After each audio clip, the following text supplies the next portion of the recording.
9, 8, 7, 6, 5, 4, 3, 2, 1.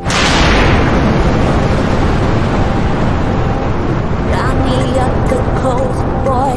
Wanna hear the ocean roar crash over me. Then ride it home, dance it out in moonlight. Hold me tight and don't let go. Watch over me. We are all stardust, stardust, stardust. Left behind, left to find. Find one another, face the sun, fear no one. 'Cause we are all one. We are all one. We are all one. We are all one. We are all. Lift me up, yeah, moonchild, put me into overflow. Superstar.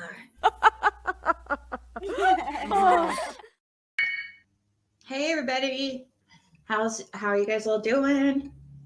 Today's lucky wiener looks to be like it is what it is.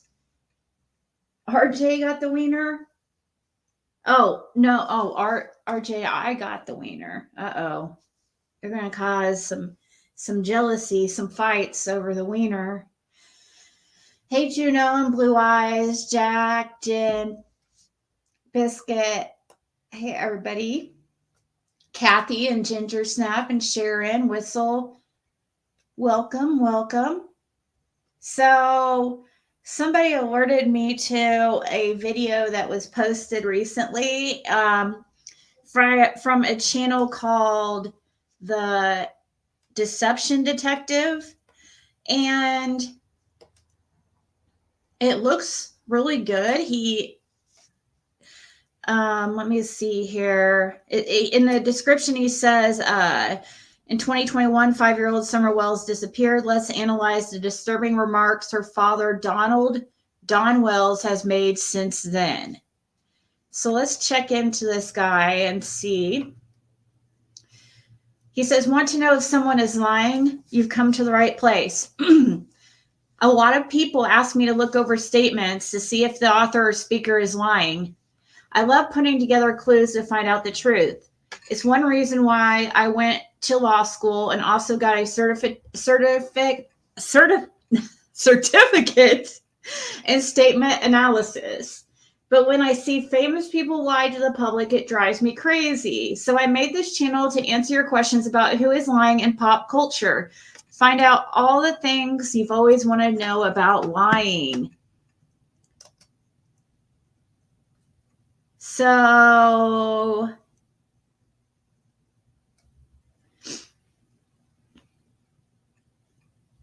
okay, I was just checking out his link tray. So today he did Don Wells. We're a community. He went over Don Wells' remarks, and he used actually a lot of the remarks that he goes over are remarks he made to me, which I find really interesting. The one he plays here at the very beginning is in the call I had with him and his sister Sonia, and he was really, really drunk. He used the channel that he references is called the channel that he references is that one, the top 10 most disturbing things that Don Wells has said, which is Criminal.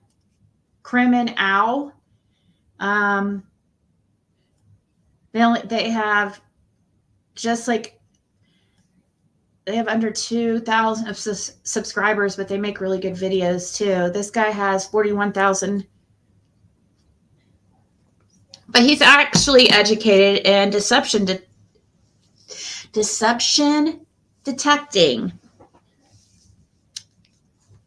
Watched this video earlier, and he did a great job analyzing Don's comments. Wives of Lady said, I've hit the like. Have you?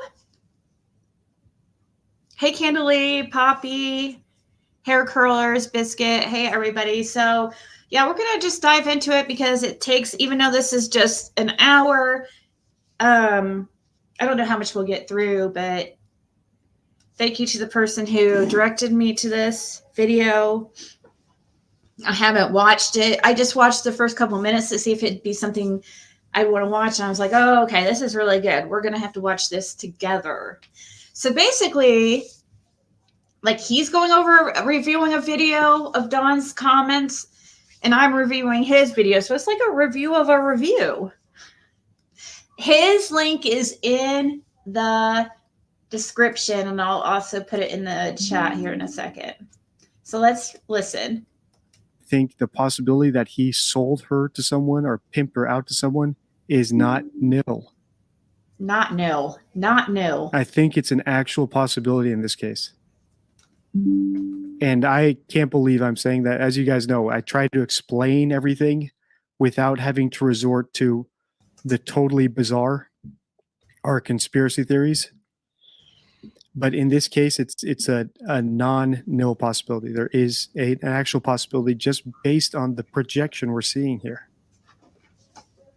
I know where she's at.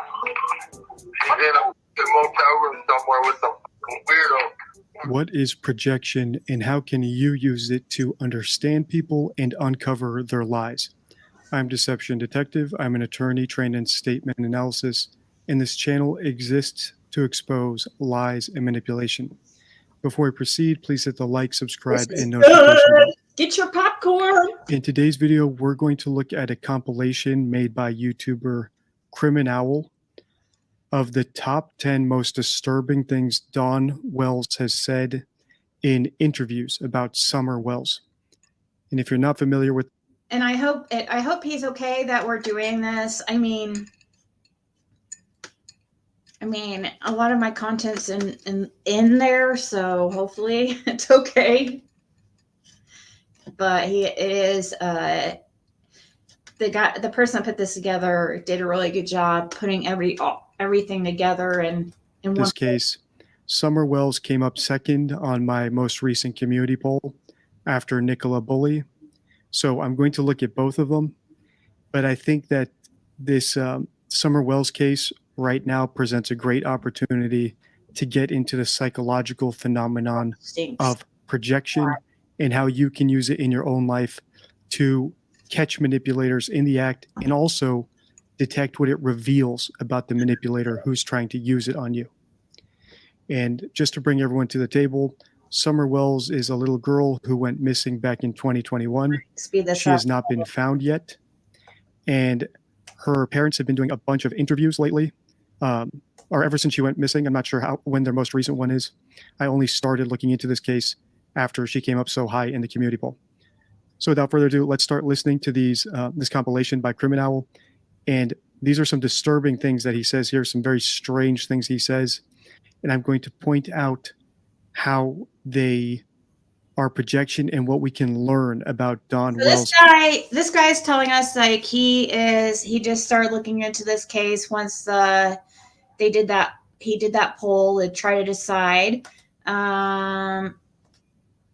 That was okay. It says 4 days ago. So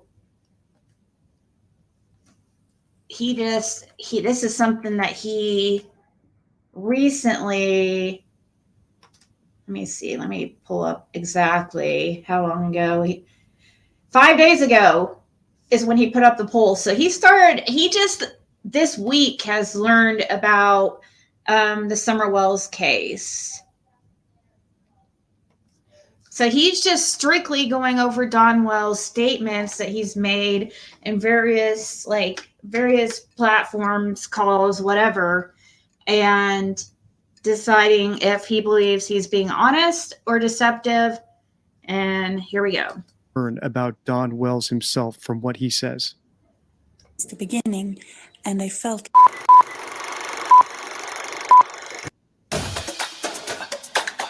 Oh God, of course. Tomorrow, I'll be making a difference. hello there. I've been following some. And just a quick note, If you haven't subscribed to Criminal, I suggest you subscribe to her. I'm going to link this original video in the description so that she gets credit for her hard work. Also, the audio, I'm only hearing it in my left headphone part of it. So just be sure that if you don't hear the video, you're using both speakers or both headphones. This one seems to have been recorded in mono. Summerwell's case since the beginning, and I felt like going over some of the disturbing things which have been said by Summerwell's father, Don Wells. As heartbreaking as they may be, I do believe they are important when it comes to understanding the brain of one of the main suspects. Number one, giving props to his now adult daughter for not complaining about getting raped on her 18th birthday. As soon as she turned 18, he raped her on her 18th birthday. Jesus. Yeah, because he knew once she turned 18, there wasn't a whole lot she could do about it or whatever. Already, this gives us an insight into Don Wells. We can see from his tone discussing something as terrible as sexual assault that he doesn't take it that seriously. Mm-hmm.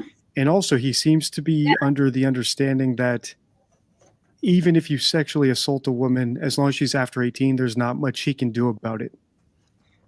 Which is a bizarre thing to state, but gives us insight into this man. Remember, this is the father of a little girl who's gone missing.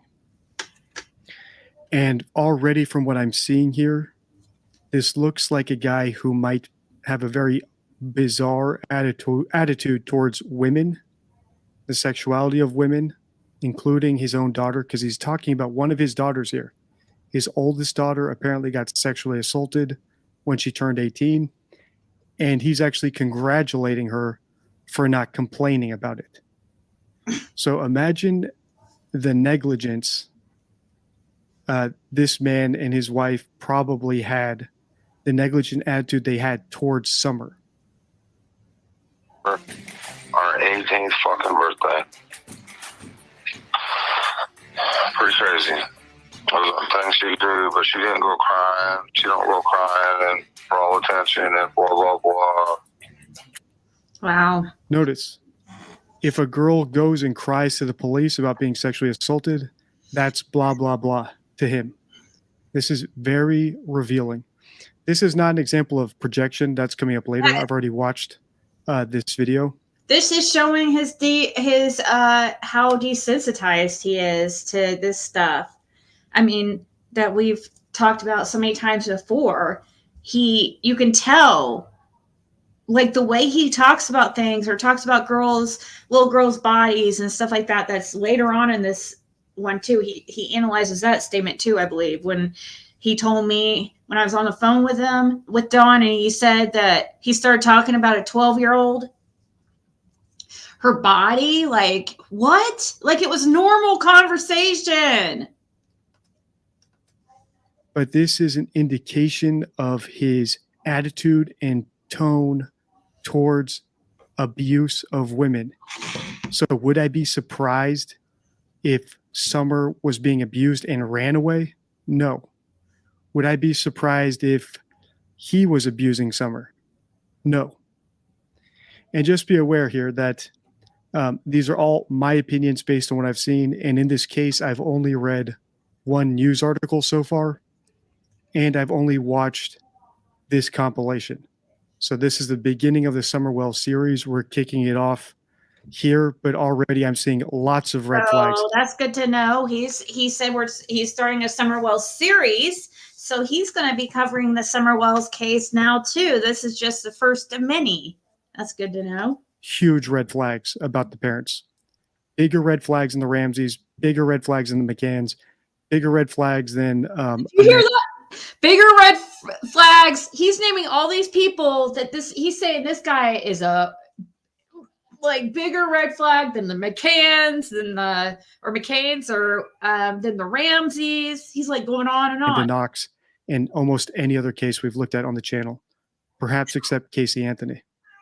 So this is bigger red flags than any other person he's pretty much ever talked about.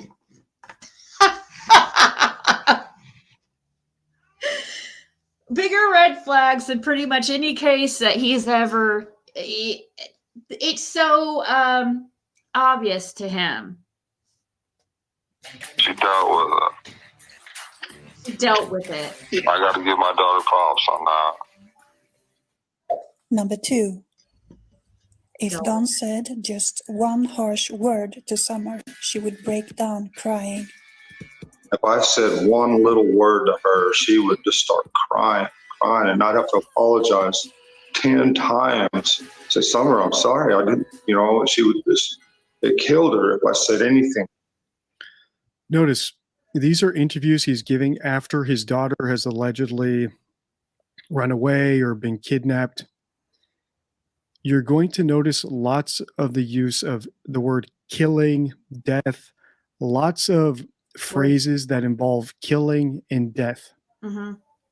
I'm pointing them out here because, as with the McCanns, with their nautical references, if it is leakage, it's cumulative. And the more times we see him talking about killing, death, bodies, heaven and hell, right? It becomes more and more likely that he's suppressing some thought about her possibly being dead.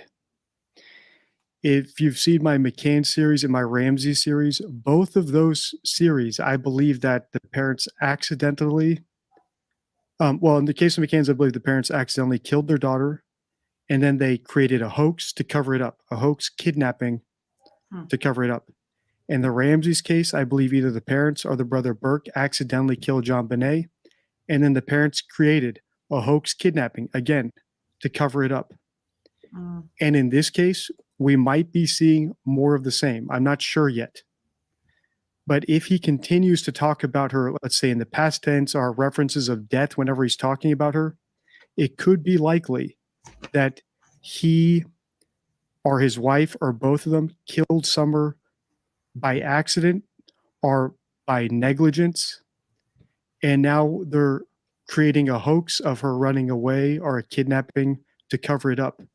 Because one thing that stood out in this article to me, one clear sign of a hoax is certainty. And here we see a quote from Don Wells where he says, "I know in my heart and in my mind she was abducted." Did you just hear that, guys? He said the first sign of a hoax is certainty. And that's been something that we've talked about a lot, that we've actually, we have, and we've heard a lot of people speak on it surrounding this case, is how he's so certain, many of these people are so certain that she was abducted. Certainty. I don't think the Ramseys had any motive, no history of abuse. Like he said, he believes it was an accident cover-up type deal. To cover up the incident that they thought they might get in trouble for, they created this whole, hoax kidnapping.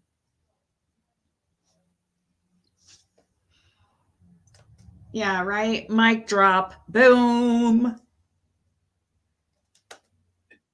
Don Wells, Summer's father, told News Nation, "Someone snuck up there and we were not exactly paying attention. And we don't know if they came in the basement and grabbed her, or if she stepped outside the basement and was walking to her swing or something." So the fact that he's so certain about a kidnapping is a red flag to me. And if you've seen my McCann series, I've shown examples of parents whose children are confirmed to have run away. One pair of parents who their kid was confirmed to have run away, and another set of parents who their kid was confirmed to have been kidnapped. And both of them allowed for every possibility to be open. So certainty is one sign of a hoaxer, and we have them saying they're certain that she was abducted. In fact, he even says, "I have knowledge she was abducted. I know she was abducted." So the fact that they're so certain about abduction, and this is our first little glimmer of leakage about death, could be an indicator that they killed her deliberately, in a drunken rage, in a drug-fueled rage, through negligence, just by not paying attention to her. We've already seen he has a soft tone about the safety of women. And now they're creating a hoax to cover it up. All that is to say, pay attention to his use of words like kill, death, hell, afterlife, etc. when it comes to Summer. And here he says, if he ever said a mean word to her, He was saying that stuff, guys, the very first night that she was gone. She was saying stuff, or he was saying this stuff to even Fred Hill about the resurrection. So, yeah, very strange. it killed her. That could be leakage. It could just be an expression he likes to use. Right now, I'm putting one poker chip down that this is leakage. And the more often we see it, the bigger my stack of poker chips will get. And the more comfortable I'll be in going in on my opinion that they might have killed her. But right now, it's just one chip. Anything like that. Number 3. Bringing to words the most vicious acts which he thinks might have been done to his missing daughter. Somebody has hurt her, probably sexually, maybe beat the fuck out of her. All right, so now we have projection. God. Here, Don is talking about things that might have happened to Summer. Remember, he said in that article, at least, that he believes she was kidnapped, that she was abducted by someone. And here in this quote that Criminal pulled, he's talking about the things that might be happening to her right now. Listen to the things he considers a kidnapper might be doing to her. And ask yourself, are these things that he might do to women? Might he be projecting things he would do to Summer onto somebody else? Because if my kid were kidnapped, I would not even be able to imagine the things he's about to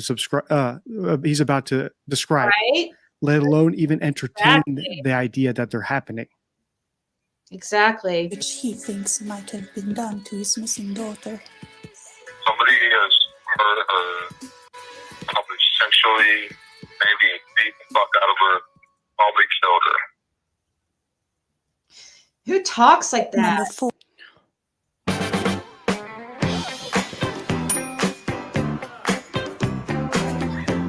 Also, another thing you'll notice there, Who talks like that about their people daughter? don't like to lie, as I say all the time in my videos. Often what they'll do is, if someone's going to lie, the least likely thing they'll do is tell a lie by commission, where they just straight up bold-faced lie to you. Like, did you eat my sandwich? No. I did not eat your sandwich. I was in my office all day. And then you watch the video footage and they stole your sandwich. That's really unlikely. Telling a bold-faced lie like that is the hardest way to lie because you're lying direct. So the most likely way people lie is lying by omission. So you tell the truth, but you withhold context. For example, the context that you did something that you're saying somebody else did. Mhm. And here Don says somebody hurt her. Definitively, somebody hurt her. The lie there might be that he has hurt her. He's just leaving out the context that it was himself who hurt her, or he knows who hurt her, right? A friend of his hurt her. Maybe he let someone come in there once a week and have his way with Summer and, pat her on the head for not crying. Good job for not crying, and blah, blah, blah about all that, in exchange for drugs or favors or whatever. This guy's a criminal record. Remember, this is all speculation at this point, but everything is on the table. And then just briefly, since this will be in the deception deck, if you've not picked up your deception deck, it is on sale right now, on pre-sale at deceptiondeck.com. My 52 best rules about spotting lies, where they tell you the truth, but they manage your perception of the truth by using different qualifiers or hedging terms, so that even though they're telling you it's the truth, they minimize it or they skew your perception of it so that you don't totally get the correct picture. And manipulators like Meghan Markle or Amber Heard tend to do this a lot. And I think Don does some of that here as well. He's not a fan of. All right. So anyway, just listen to this quote and just imagine that it's so vague because either he did the things he's saying or he knows who did the things he's speculating about. Either because the person paid him to be able to do it, or he's just got friends in low places and he suspects one of them might have come in and done this. Number 3. Bringing to words the most vicious acts which he thinks might have been done to his missing daughter. Somebody has hurt her. Somebody has hurt her. Well, that's a definitive statement. Somebody has hurt her. It's in the past tense. It's very clear. I actually believe it's true. Mm-hmm. But the fact that there's no evidence of a kidnapping and the fact that he's saying with such confidence means he might actually be talking about an actual event where she was hurt by somebody, either himself or his wife or a friend of theirs. But somebody has hurt her. I take him at his word. I believe that is true. So he felt okay. Sexually, maybe beat the fuck out of her. And here's the projection. So somebody has hurt her, and now he's saying it's likely they hurt her sexually. I think that's because, and I think he actually has a history of being attracted to minors. That's from what I've read. So if that is true, that he has a history of being attracted to minors, I'm not going to say the word because YouTube will flag my video. So in the comments, please don't use the P word. But the fact that he's saying it's probable that someone sexually assaulted her, and remember, she's like a 5-year-old little girl, is projection. I think he's revealing what he would do in that situation. Oh my God. Because if it were me or you or any other normal person, thoughts like this would be hard to even think up in the first place. Mm-hmm. B, even if we could think of them, it would be so unbearable and disgusting to even consider and so hard to consider, you might not even be able to put it into words. And then third, right, it wouldn't come out so easily, like he's saying. You might bring up the probability of something like that happening, but you're not going to sit there and be like, probably sexually made. You know, the way he talks with such like beat the fuck out of her. Didn't just say beat her. He said beat the fuck out of her.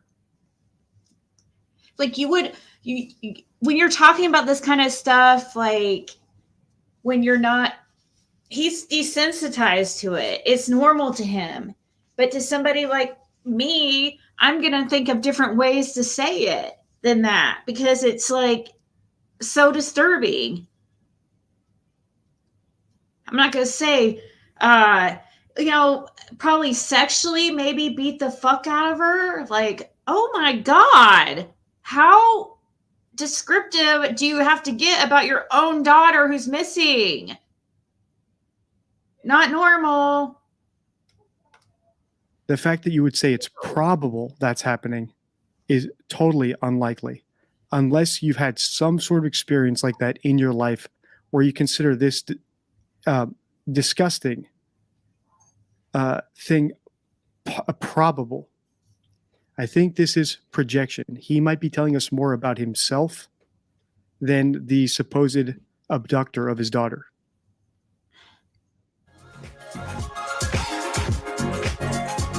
Hi guys. I need YouTube Premium again. I'll be killed her. Number 4. Not wishing prison upon the person Probably who killed took his her. daughter. So this is another test that law enforcement uses to deduce if a suspect is actually guilty. What they'll do is they will ask the suspect, all right, if we catch the guy who did this, do you think they should get capital punishment? Right? We actually saw this in a Ramses video. They asked the Ramses, if we ever catch the person who kidnapped and killed John Bonet, should they get capital punishment? And John gave a very weak response to that. I think he said they should be punished to the fullest extent of the law, which was a red flag. A soft tone about the person who allegedly abducted your daughter is a red flag. Yeah. I would expect any parent in that situation whose kid was actually murdered by someone to say, "You're damn right, fry him." And even more of a red flag was Patsy, who couldn't even answer the question. So if you haven't seen my Ramsey's playlist, Wow. there's lots of similarities there and here, as well as in McCann's as well. It's amazing how whenever I do a community poll, the ones that rise to the top are all unsolved mysteries. They involve little girls who something terrible happens to and suspicious parents, except for Nicola Bully, which is a totally new one where the suspicion is on the boyfriend killing his girlfriend. And that will be a new series that we start soon. So make sure to subscribe if you want to be notified for updates to all my series and when the Nicola Bully series starts.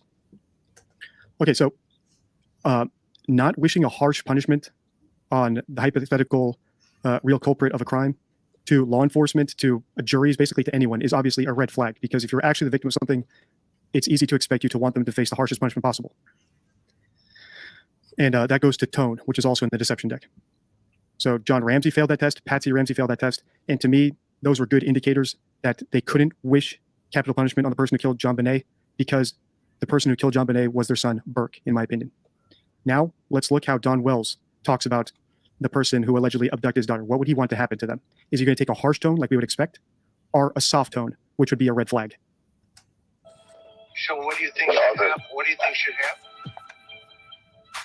I have to leave it to God, and I know what prison's like.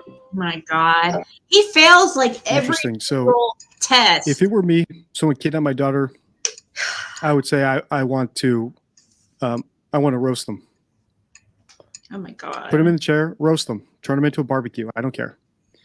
But listen to how Don doesn't say that right away.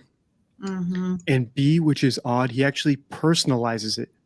So when they ask, should the person who took your daughter go to prison, he starts speaking about himself. Right. That's weird. So he's projecting himself onto the person who might go to prison for abducting and potentially killing Summer, which is very strange, very bizarre, and potentially very revealing. When he pictures a person who killed Summer, he pictures himself. What do you think should happen? I have to leave it to God, and I know what prison's like.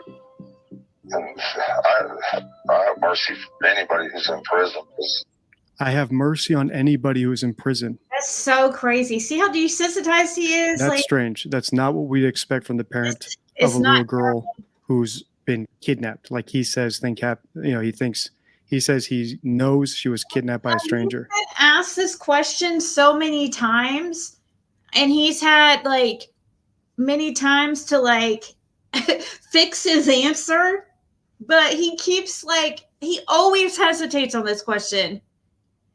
Every single time I've heard him be asked what he thinks should happen to the people, he always says something like this.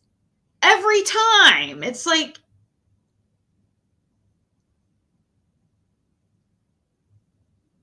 you're not even I don't know, that he fails every.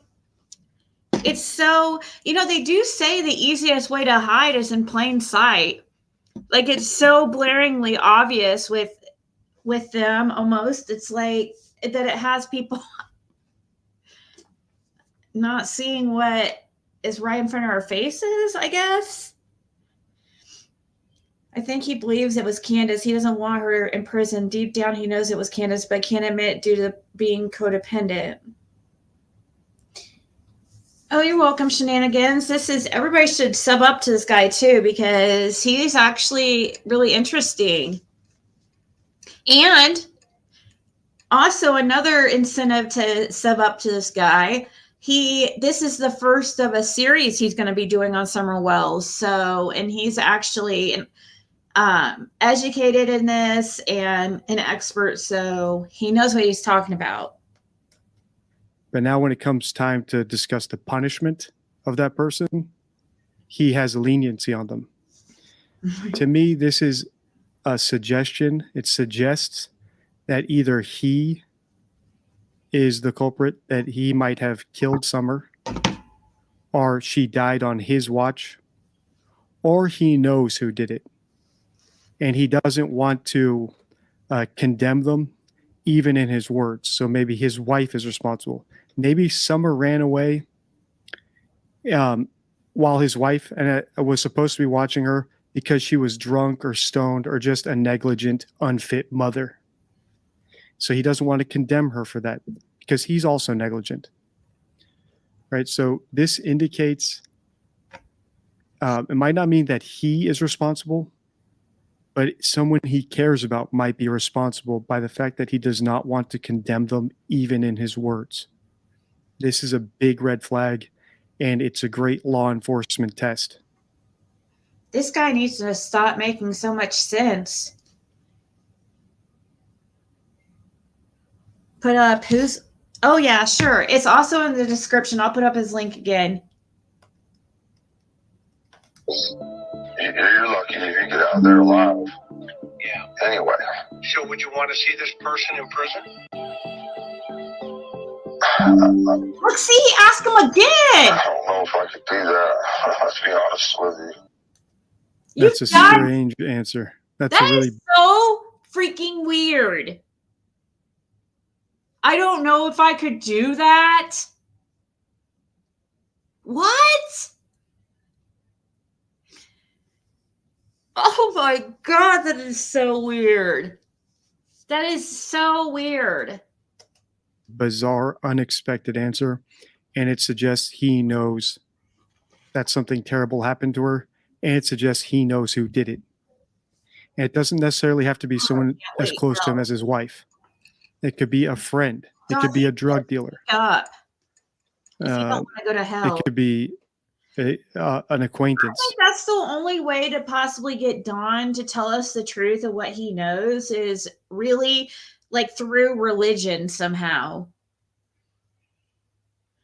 So, yeah. But he thinks like, oh, through religion he's saved. That's why he says, oh, I'll see her in the resurrection, because that's how he's viewing it. He thinks that he's saved through religion from his evil deeds. Hi, Granny's But suggests he knows who did it. He can't even condemn them with his words. Yeah, no, It just depends on all the circumstances, you know. Number 5, going on and on about how much Summer loved him instead of the other way around. Yeah, she had to be by me. She just had to be by me. That's her personality. Yeah. No. Yeah, she loves me to death. She loves me to death. Once again, we have a little bit more leakage about death. I went into this thinking that Summer might have run away. Just a kid playing around and, got lost. So she might have just gotten lost by accident. B, she might have run away. She might have actually been being abused so terribly that she ran away. So here's the options in my mind at this point.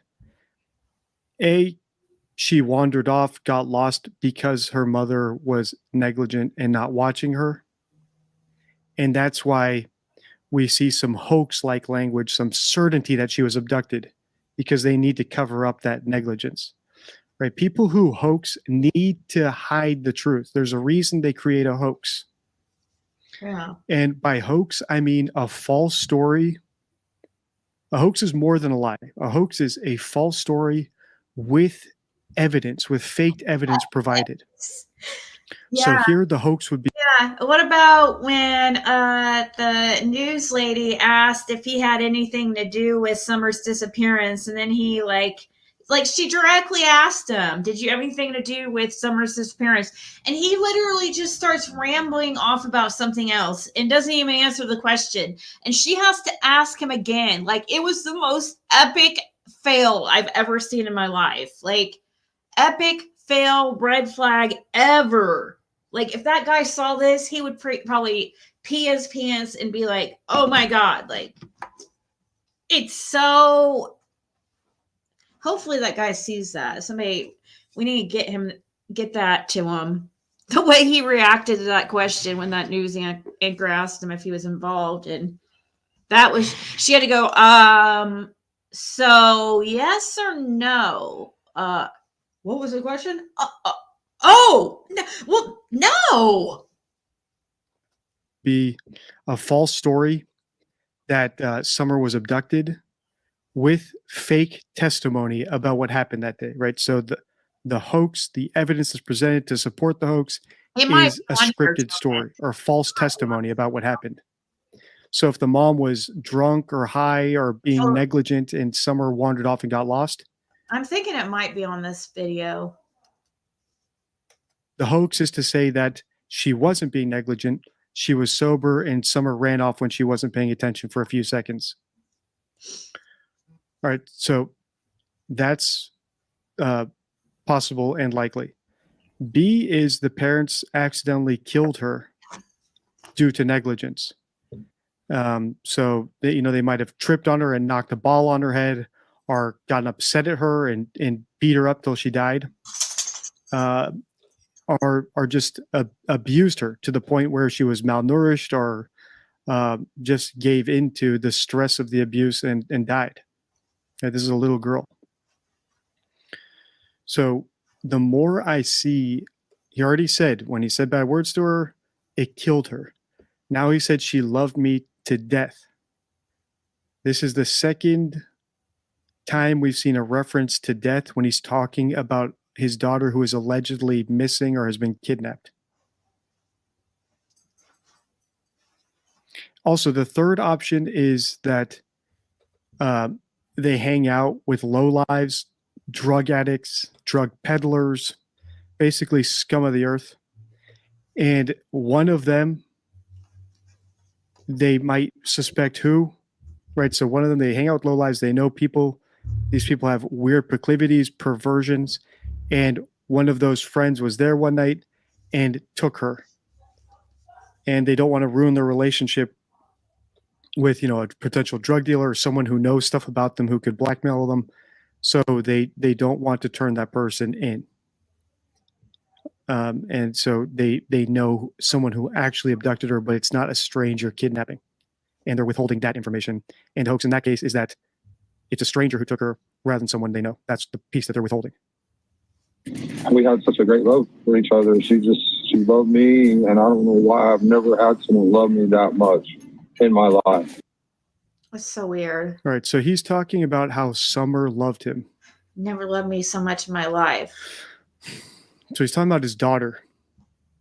Notice how he's saying how much she loves him. And as Criminal pointed out, he hasn't said yet that he loved her that way. Right.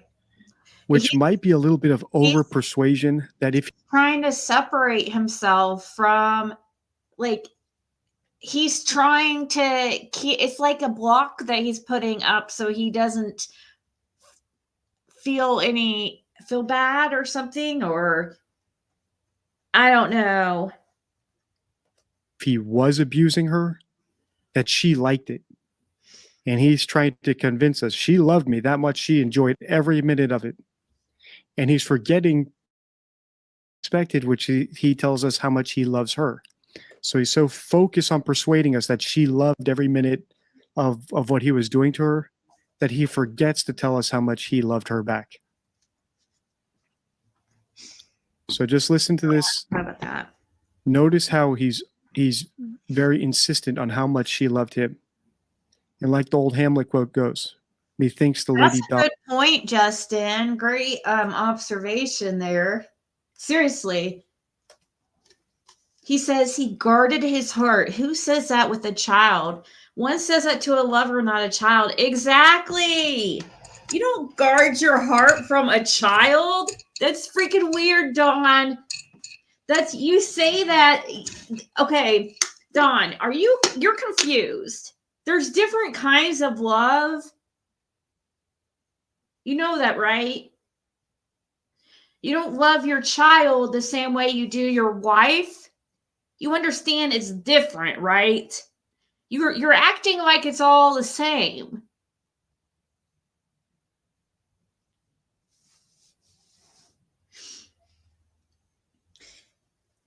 See, that's the thing I'm not good at. I can't notice, like, I don't notice, I'm horrible at like observation and stuff and noticing stuff like that. But yeah, that's very true.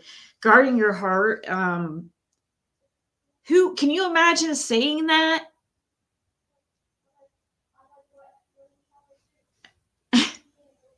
I can't imagine saying I guarded my heart like from my child or something. That's so weird.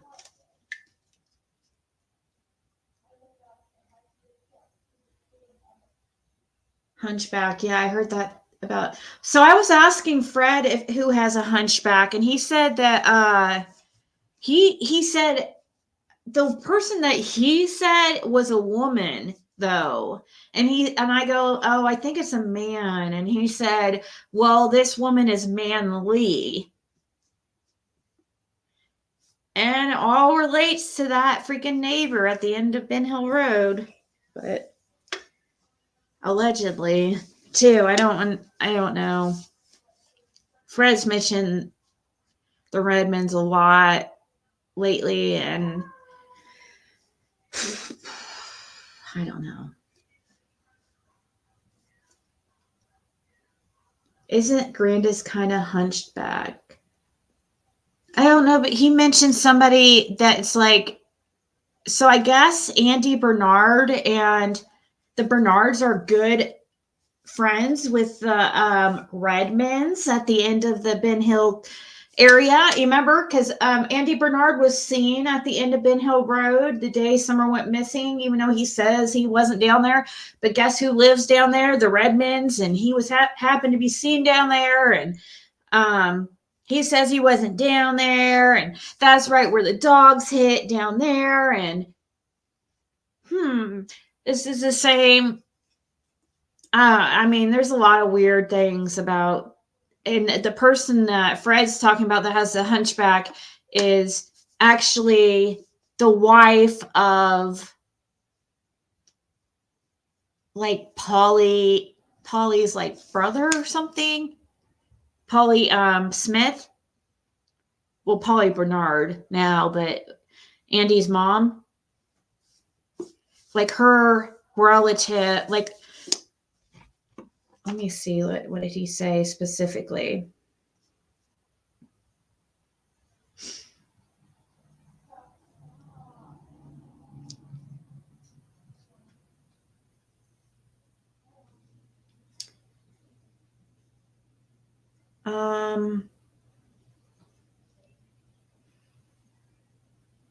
Also,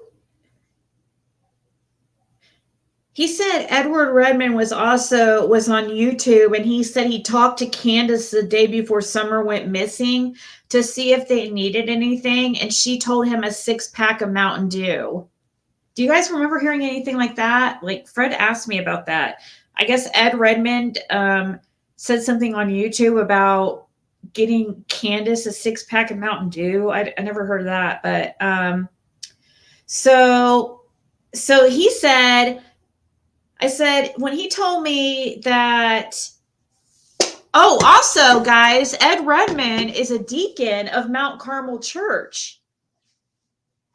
That's something I just learned today, too. So that place where they set up, where law enforcement set everything up at the end of Fields Road there, that church that's right there, Ed Redmond, the guy who lives at the end of Ben Hill Road, he is a deacon at that church too, which I found interesting because, you know, this whole church connection and, you know, somebody in a church and somebody named, okay, he says Lisa. So that's Andy's aunt and uncle. They live beside where the bones were found. I said, oh, okay, that's interesting. I think it's supposed to be a man, but I don't know for sure. Because he said,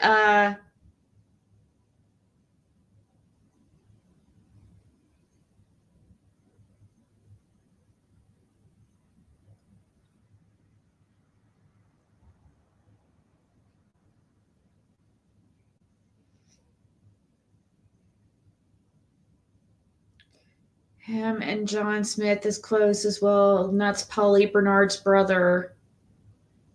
John Smith is Polly Bernard's brother, and Polly Bernard's brother, his wife, is hunchback.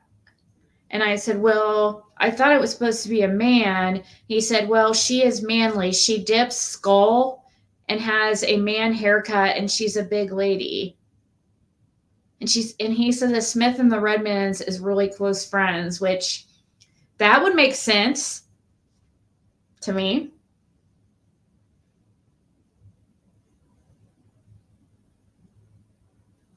Let me see. So, I mean, plot twist, if the person, that Donna could be thinking of, could it be a manly woman? But I think she's thinking, she didn't say a bigger person, though. She mentioned a thin person. Who knows? Often protest too much. He's so insistent that she loves him and loves him so much, and no one ever loved him that way, that he's not even telling us that he loved his daughter. He never has. Yeah, she had to be by me. She just had to be by me. That's her personality. Yeah. No. Yeah, she loves me to death. We had such a great love for each other. She loved me, and I don't know why. Say tall. She didn't say tall, Jam.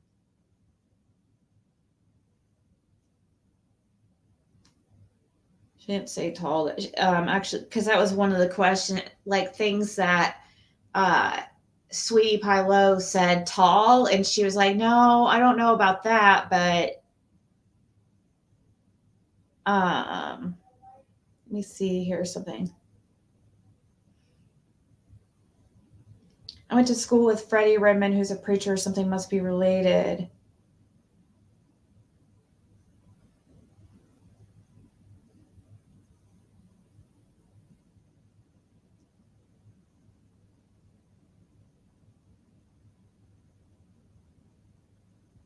Yeah, thin person hunchback. Yeah, that's what I heard. Why I've never had someone love me that much in my life. And so it's been awesome, between me and her. And so it's killed me. Once again, it kills me. I'm seeing lots of references to death here. Now, this might just be the way the guy talks. At this point, I've got 3 poker chips telling me this might be leakage, that whenever he talks about his daughter, if death pops up, it means he's suppressing the memory of her being dead. Whether he did it or his wife did it or it happened by accident. Kathy, I've never heard her say that he loves Summer either, really. And that's yet to be determined. The best case scenario is that this little girl ran away and she's going to turn up somewhere.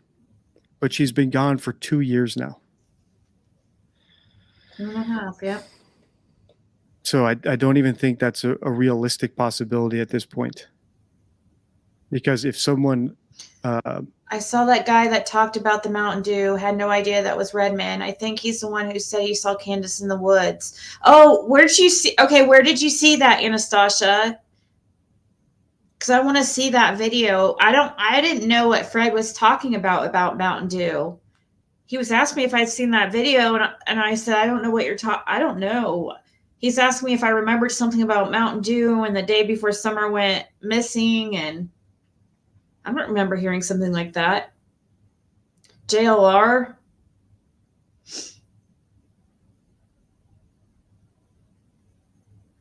PGs. Hey, Crystal.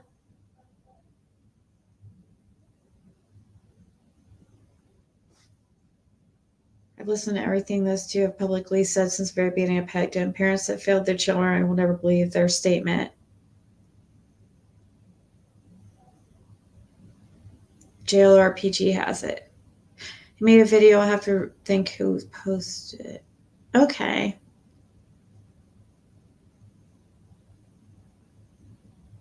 the end, ladies, the end of the road thin. The lady I remember that I saw at the end of the road was a bigger lady. She was friendly. There was some people down there that was not very friendly. Fred's always said if something happens to him, it's Ed Rudman. He wanted me to make sure people knew that. I don't know. Or a normal citizen found her. Alleged. They would obviously they would have called the police by now. So I think she's either dead or abducted by someone they know. Hey, Cautious. She didn't want her mother. She only wanted me. I just couldn't believe it. She only wanted me. I've never had anybody love me like that. Says, but Daddy. You know what? She only wanted him. She loved me so much. She loved me so much. You think that was a problem for Candace? She only wanted me. Did it cause problems with Don and Candace? Because Summer was becoming his, and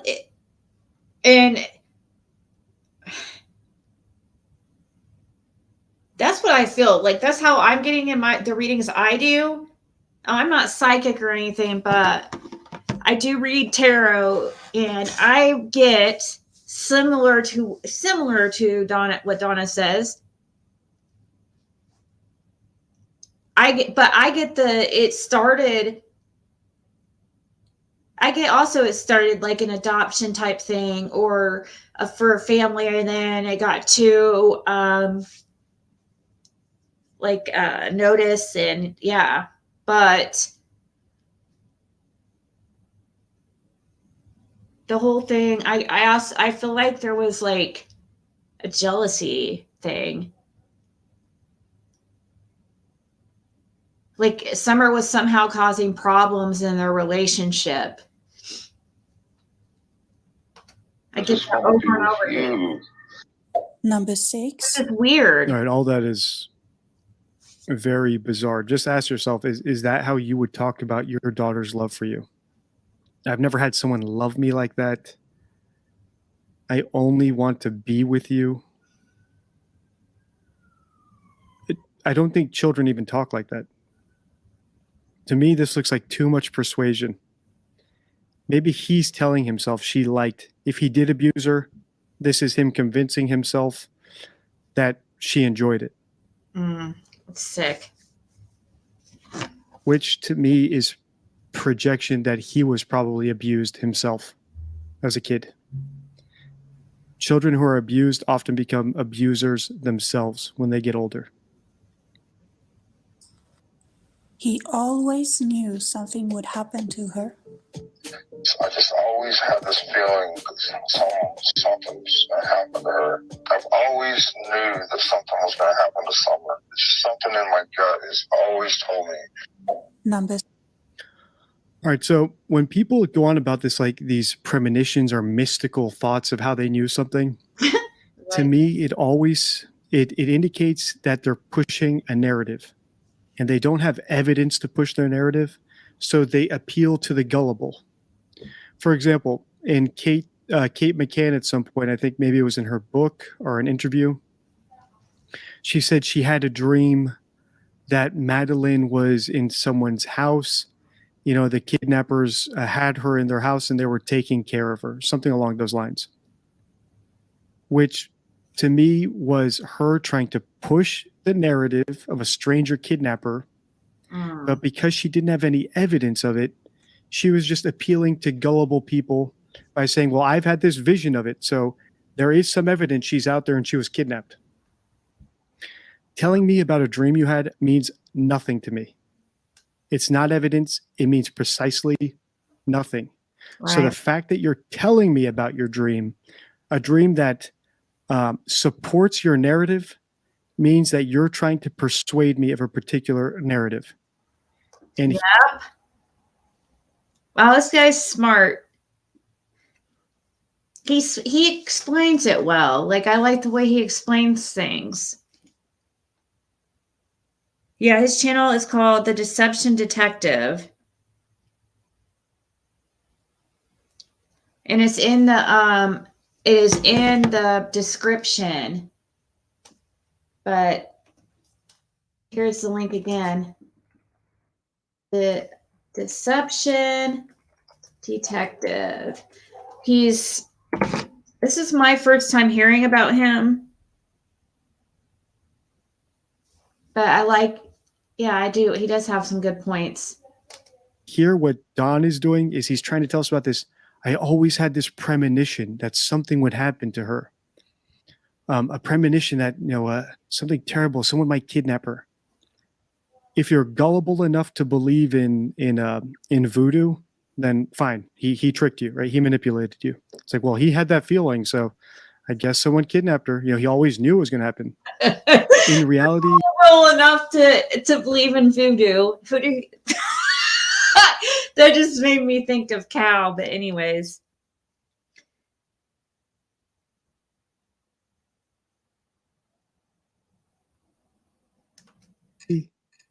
it's just him trying to push a narrative, and whenever someone's trying to push a narrative on me, it's clear that it's very possible they're trying to hoax you, right? So the McCanns constantly narrowed the focus of the investigation to a stranger kidnapper, and to me, that was a red flag that they knew what happened to her because they were pushing the stranger kidnapper narrative too hard.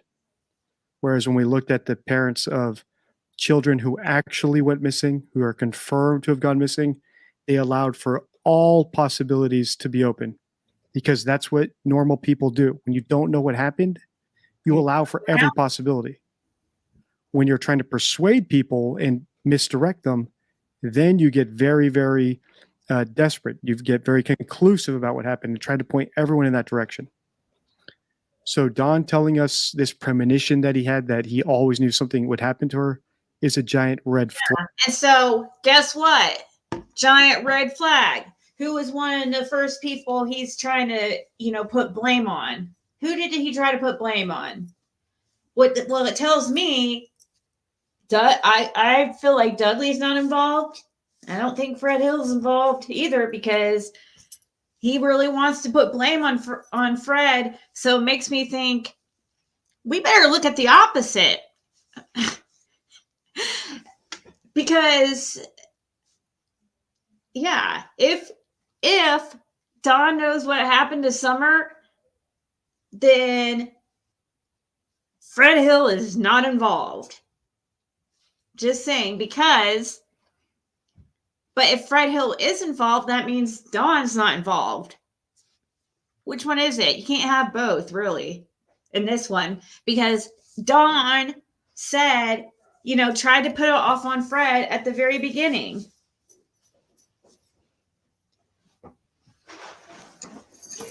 There's no way it could be both of them. So which one do you choose?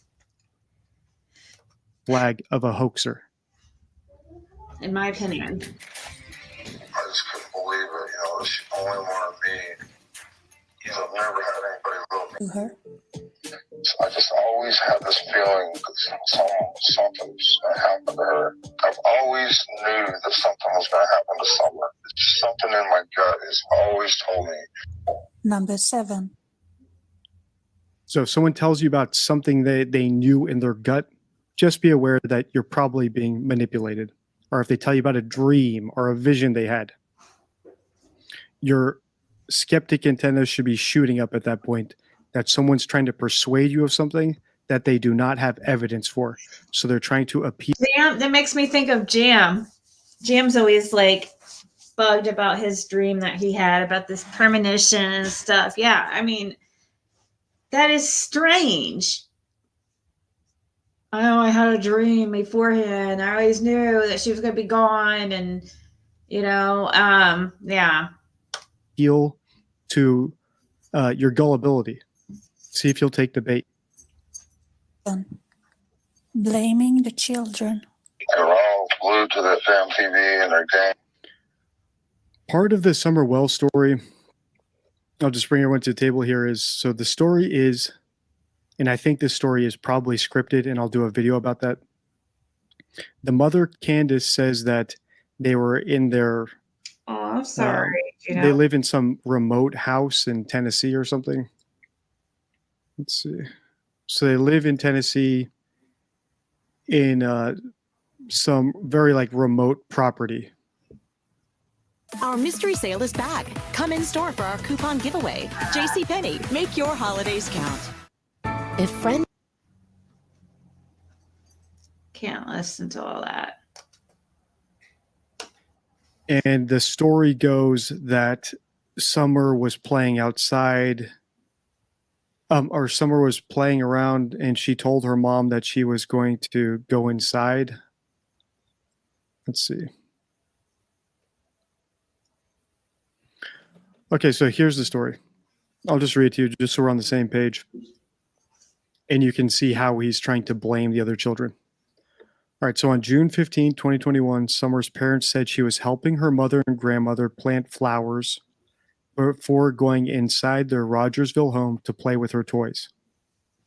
All right, so Summer told her mom, I'm going to go inside and play with my toys. Then out of nowhere, Summer vanished. That was the last time her mother said she had seen her daughter. And apparently their other children, the boys, were playing downstairs in the house. So if Summer actually went down there, the other children should have seen her or watched her. And what Don is doing in this clip that we're about to listen to is blaming the boys for not keeping an eye on her.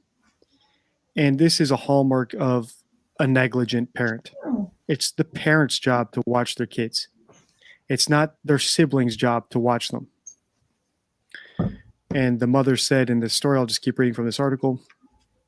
She said, I yelled downstairs for her a couple times and I didn't get an answer, which was unusual because usually she always answers me.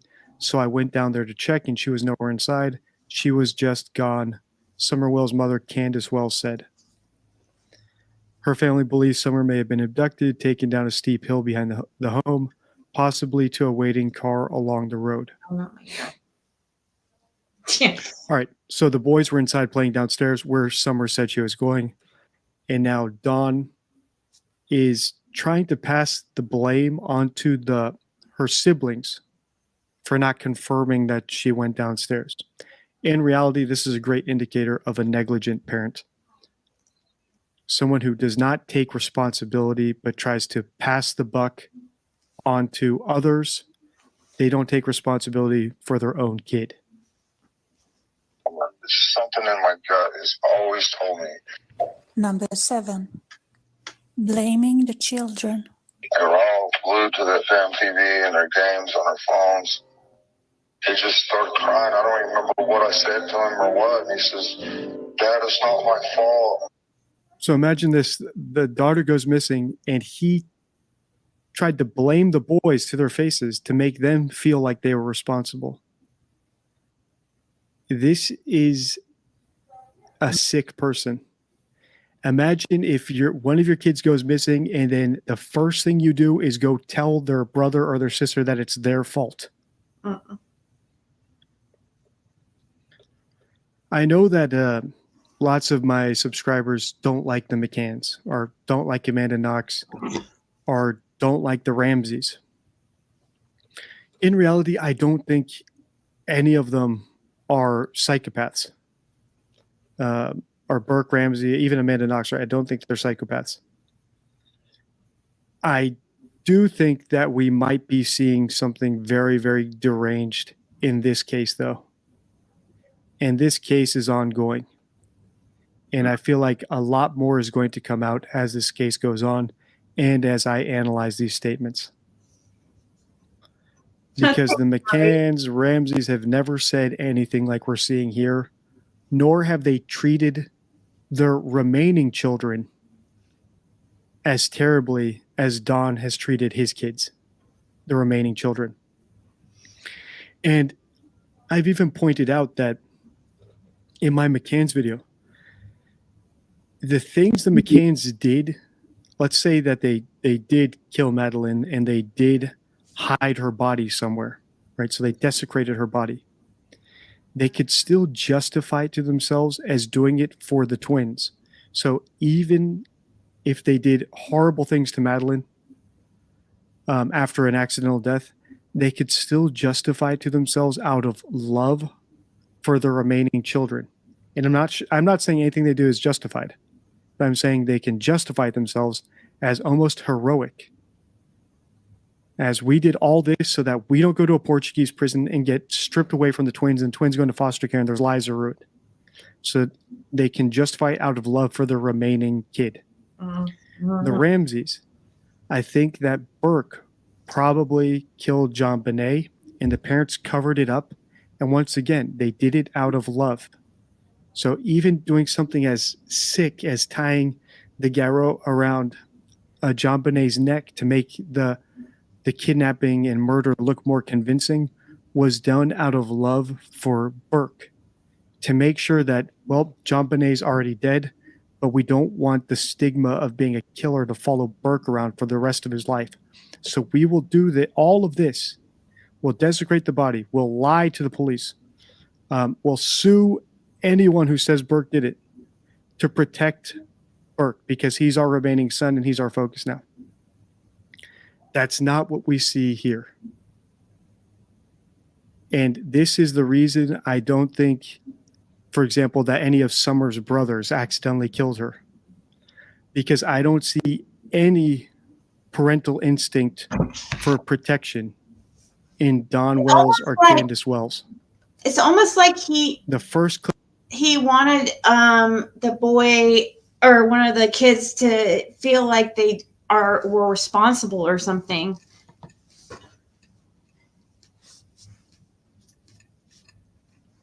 Like, so that if he could get the boys like really upset and making it think that they were on the boys about what happened to their sister, then, you know, cops are going to see, people are going to see, well, obviously they're not involved, you know, they're all frantic and getting upset at the boys because they weren't watching their little sister. It's probably just all a freaking game. Their favorite thing to do. Clip we saw of him in this video, he was congratulating his oldest daughter for not whining and crying about being sexually assaulted on her 18th birthday. That's not a father you want to be around. That's not a father who would do anything to protect his children. And now we see, after someone went missing, the first thing he did is try to pass the buck onto her siblings. That's not what you do if out of love for your children. So this is a totally different beast than we've seen in my other series. You know,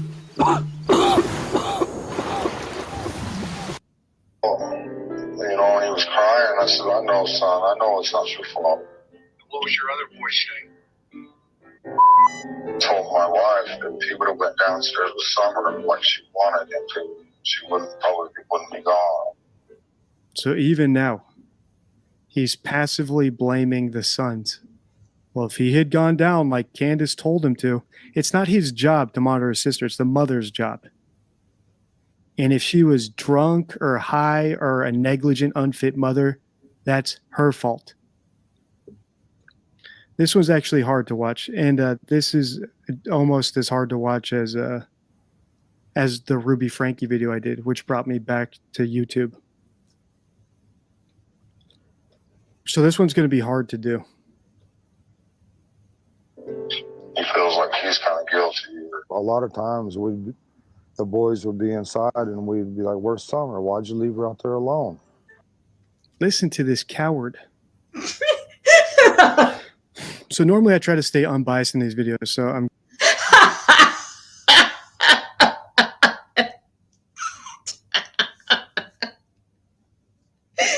Oh man, Dawn, you just got roasted.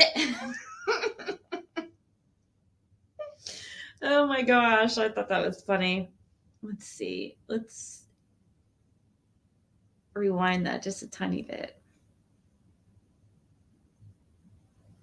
He feels like he's kind of guilty. A lot of times the boys would be inside and we'd be like, "Where's Summer? Why'd you leave her out there alone?" Listen to this coward. So normally I try to stay unbiased in these videos, so I'm going to try to stay cool here. As we can see here, he's passively passing the blame onto his other children, which to me indicates that the other children did not, let's say, accidentally kill their sister the way I think Burke did, because this hoax is not for their benefit, because he's still trying to blame them, right? He's trying to hint that it's their fault, which to me indicates that the hoax is either for his benefit or his wife's benefit or some weird third party who they know, who they might have allowed to take her or know they took her and just don't want to turn that person in yet because he might have something on them or because he's paying them or some other bizarre weird thing that once it all comes out will shock us. But clearly the hoax is not for the benefit of the other siblings, so I'm eliminating them as suspects. You know, go get Summer now, you know, and that's happened over and over again. I don't know why, but they're dealing with it okay more than me, and they're doing a lot better than me and Candace are. Not why that is, but I don't know. She loved to be outside all the time. That was her. I think now he's trying to passively blame her now, that she loved to be outside. So he's trying to passively blame his children and Summer herself for whatever might have happened to her. So this cover up, he's either covering up for himself, like a coward, or for his wife, or for both of them, because they're both negligent. And tell us what happened to if Summer. one of them goes down, the other will take the other down. Sort of the same way that I feel like the McCanns are bound for life. They have to get their story straight and script their story, because if one goes down, the other will also go down. But at least the McCanns have the redeeming quality of, at least I imagine this, right? I don't even know if that's their thought process. Maybe I'm giving them more of a benefit of the doubt than they deserve. But it's easier for me to imagine that they justify everything they do to themselves as doing it for the twins. Whereas the Wells here are actually trying to pass the buck onto their children. There is no redeeming quality possible because he's eliminated that possibility in my mind. Than me and Candace are. Not why that is, but I don't know. She loved to be outside all the time. That was her, unfortunately, her downfall. She loved to be outside, and that was her downfall. So he's actually blaming Summer for what happened to her. If she didn't love to be outside so much, she'd still be alive. Number 8. Sexualizing a 12-year-old. Here's my My call. little girl right there, I think her in the park. That poor little girl, she got a body from hell. I'm interested in this. This guy is sick. Thank you. I think this series, we'll see what YouTube does to this series at this point. I'm sure YouTube's going to throttle all these videos just because of the subject matter and the things I'm going to have to say when I'm analyzing these statements. So please do make sure to like, subscribe, so at least I'm not making these videos for the ether, because this is tough to listen to. So here we have him talking about a 12-year-old girl. And you'll notice that he's talking about her body in a sexual way. She's got a body from hell. You'll also notice the word hell. which is another afterlife related word, right? So he said, it killed her. It was the death of me or something like that. So he said, kill, death, and now hell. Hell, I didn't know how black is all over her heart. She'll be pregnant. She ain't pregnant. All right, so that's projection. She will be pregnant. He's talking about a 12-year-old girl, and he's saying she will be pregnant. What is he revealing here? He's revealing that he thinks it's common. It's a given that people will be attracted to a 12-year-old. Mm-hmm. He's revealing that, just like he said it was probable that someone was sexually assaulting Summer, he's saying it's probable that a 12-year-old girl will be pregnant. It tells us about him. Mm-hmm. And I think I've gone almost 50 minutes without describing what projection is, right? So, and it's the title of the video. So this is what projection is. Projection is when someone feels guilty or shame or has an opinion on something that they're ashamed of or embarrassed about, and they project it onto other people, right? So an insecurity, a shame, a guilt. And what they do is they accuse other people of that thing, because in their mind, it's so big and so obvious that they simply assume it of other people. And the reason projection was on my mind when I saw this clip and I tied it together was from my last Ramsey's video, or was it McCann's video? I got a comment from someone saying in the comments, how can you know what people will do in a certain circumstances? DD, you, how can you know anything? How do you know how people will react? How do you know that what people's words mean what they say? And then she says, I'm confident this podcaster will not address any of my comments. Well, what was this woman doing? She was projecting her inability to read people onto me. Just because she can't read people doesn't mean that I can't read people. And that's what I told her, right? So here was my reply to her. I am confident this podcaster will not address any of my comments. Wrong, right? So already she couldn't read me. She was so confident in her opinion, it was wrong. Advice number 1, don't project your poor people reading skills onto others. My training, the rules of the English language, and empirical studies on reactions to extreme situations allow me to accurately determine the truth of a situation, which has been proven multiple times on the channel. For example, my Liver King, Nadia, Logan Paul videos. All right, so that was an example of projection, which I posted on X. If you don't follow me on X, I suggest following me there, as I do posts there and hot takes outside of what I do here on YouTube. So if you just want more content from me, that's a great place to get it. 'Tis the season to be streaming. Watch the Holiday Magic Collection, free on QVC Plus and HSN Plus. So when Don talks about seeing a 12-year-old and being confident that she will be pregnant soon, he's projecting onto the world his view that children are sexual objects. Mm-hmm. And to me, that tells me he is attracted to children.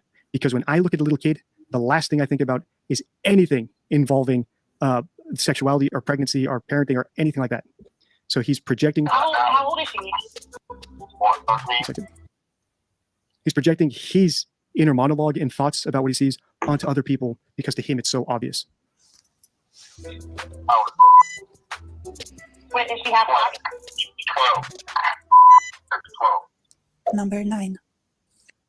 And just regarding projection, how can you use it in your own life? That's why. So the reason why I was so confused when he said that, guys, like, that's why I was like, why? What is he talking about? Like, black guys at the park and stuff. And I'm like, wait, what are you talking? That's why I was like, is she half black? What are you talking about? Like, it took me a second to understand that he was like talking about a 12-year-old in a sexual way, because it just was not normal. So I was like, wait, what? Is she half black? Wait, what are you talking about? How old is she? And then the part that he didn't hear is like Dawn asking, Candace how old this little girl was. And Dawn asked Candace if she was 13, and Candace replied that she was that she was 12.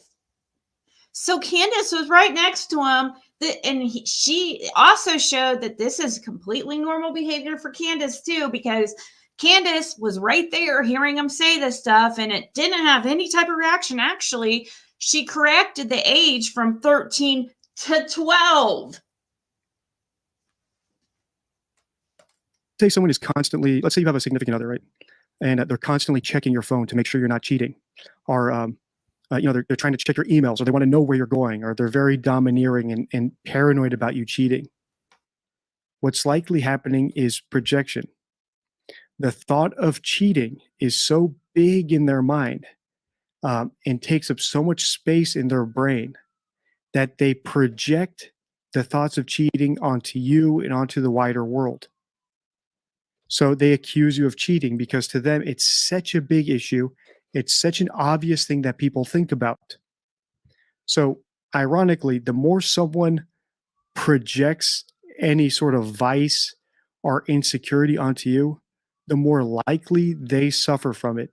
And that is how people expose themselves through projection. And Don Wells here, at least in my opinion, is projecting his attraction to children. And could he have possibly been abusing Summer Wells, his daughter, enough for her to run away? Yes. Or could he be abusing her to the point that he killed her? Yes. And then finally, could he be abusing her to the point that he would rent her out to someone else in exchange for drugs or money, or sell her off to someone? Yes. Because he's projected a very distorted view of children, their sexuality, and their place in the world. Of all the parents we've analyzed on the channel so far, this couple here is the sickest. And I've only analyzed an article and a compilation video. With HPE GreenLake, we have access to supercomputing to power AI at the scale we need. Remember, this is all my opinion. Will it crystallize more? Will I be able to figure out? Let's say he starts leaking more about death. Well, then I'll be more confident that she's dead. Let's say he starts talking about potential people who might. All he talks about is the resurrection. That's all he freaking talks about. And Singer of the Resurrection. He is totally trying to make himself feel better about everything. Oh, well, we did this to her. Oh, well, at least there's an afterlife, and at least, God forgives. Might have taken her, and continues his soft tone about what should happen. Well, then it might become more likely that he knows who took her and she was actually abducted, but she was abducted with consent or as part of exchange.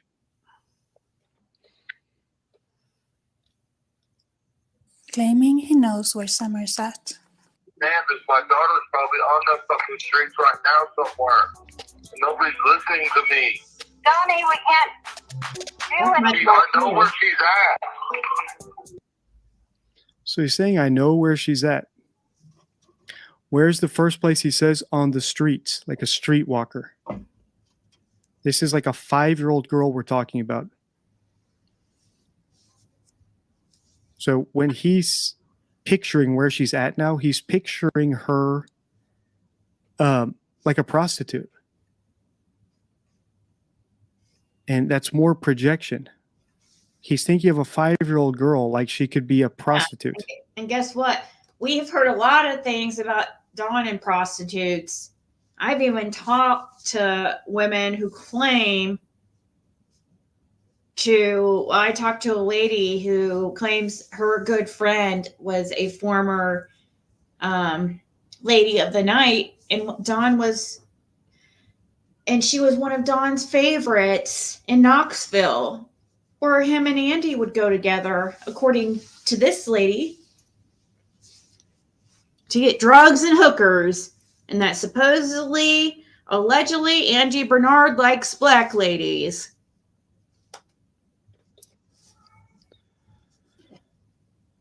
So the possibility that she is like sold off or rented out to someone is not nil. When it came to the McCanns, that was always a zero to me. You don't take your kid, your two successful daughters, and go rent her out to sexual abuse rings or sell her off. It's too it's probably one of the rarest things that could possibly happen in the Western world. Does it happen in other countries? Yes. Right, people sell off their daughters all the time in other countries. But in the West, no. But in this case, it's not a nil possibility. Strictly because of the way he talks about children being sexual objects, pimped out. So just listen to this. He's talking about... How come this guy, like... Somebody texted me a good point. How did the behavioral panel get it so wrong? How does this guy seem to... Maybe the behavioral panel is too Hollywood or something.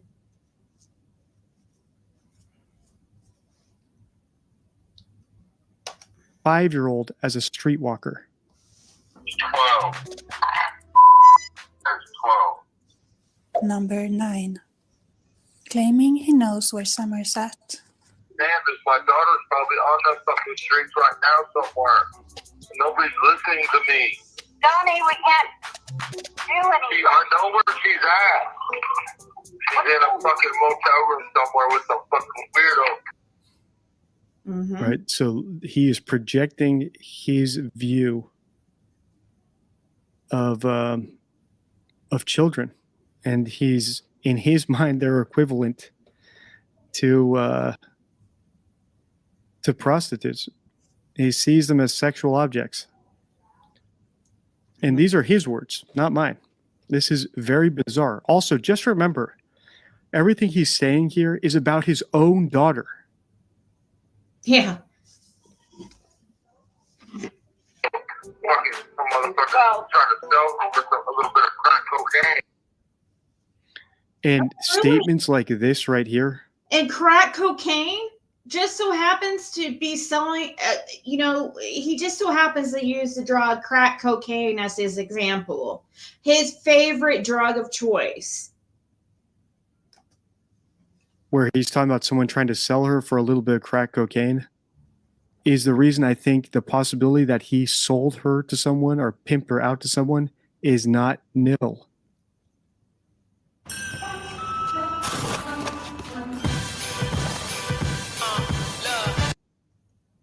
I think it's an actual possibility in this case. And I can't believe I'm saying that. As you guys know, I try to explain everything without having to resort to the totally bizarre or conspiracy theories. But in this case, it's a non-nil possibility. There is an actual possibility just based on the projection we're seeing here. I know where she's at. She's in a fucking motel room somewhere with some fucking weirdo. And he was so wasted during this call too. Like, he was like, that's why I was trying to keep him on the phone, but I had Sonia like trying so hard to get him off the phone with me because because of this stuff that he was saying. Like, she was freaking out. She was like, Don, shh, like really trying to get him to shut up, because she knew I was a YouTuber. And yeah, she just... But see, you shouldn't have to have somebody shut somebody up. You know what I mean? When you're innocent, you're innocent. What is there to hide?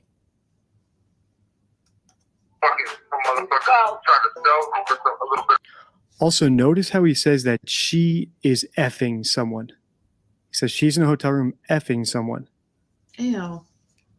That's a weird way to see an adult having relations with a kid. Yep.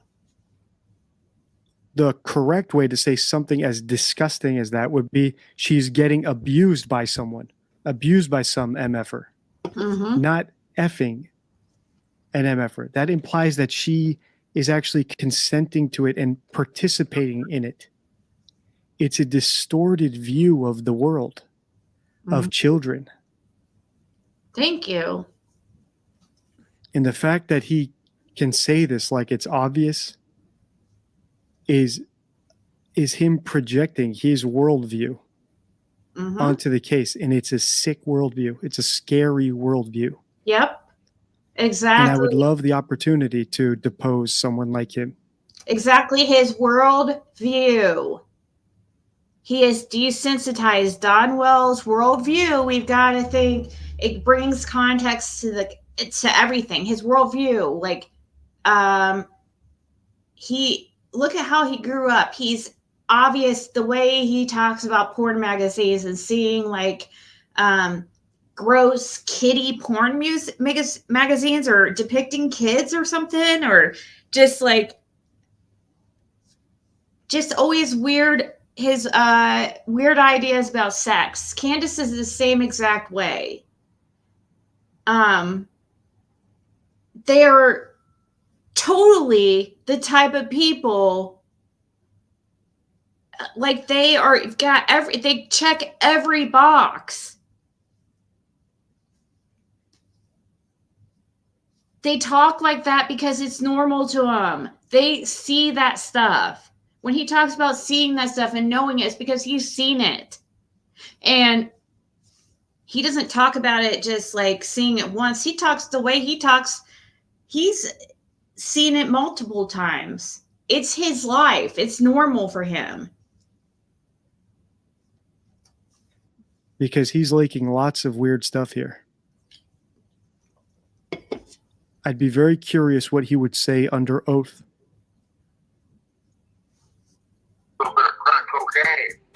I know how it works. Here, I know how it works. I wouldn't be surprised if he's done it himself.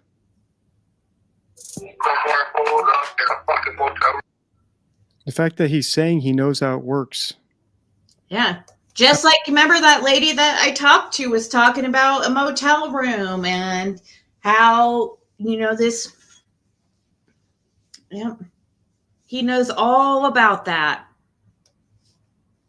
I wonder what his history with these seedy hotel rooms with children is. Mm-hmm.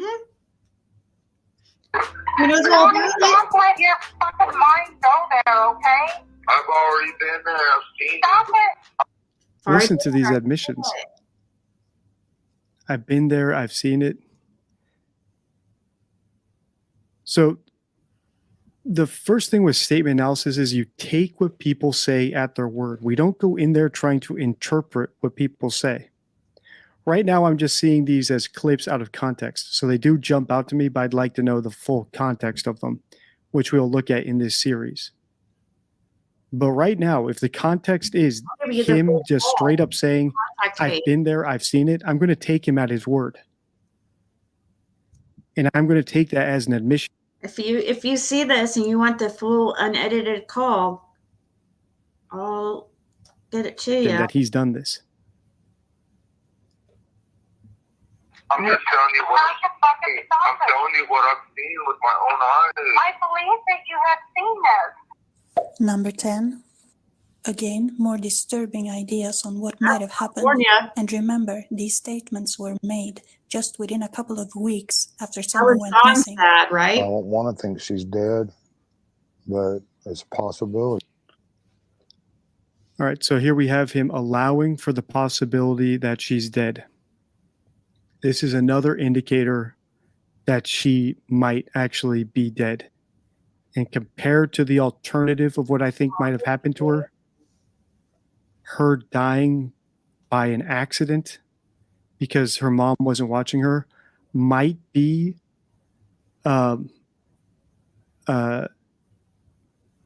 possibly the not worst outcome from her. Mm-hmm. Yep, exactly. So if you've seen my video, we would at this point, it's like an accident cover-up would be one of the better outcomes here than the alternative of what it's looking like. And that's what's scary, because if this stuff SA is involved, well, what other people are involved in this? Like, okay, do we have people in law enforcement covering things up? Then that gets even more scary. You start going up the ladder, it's scary.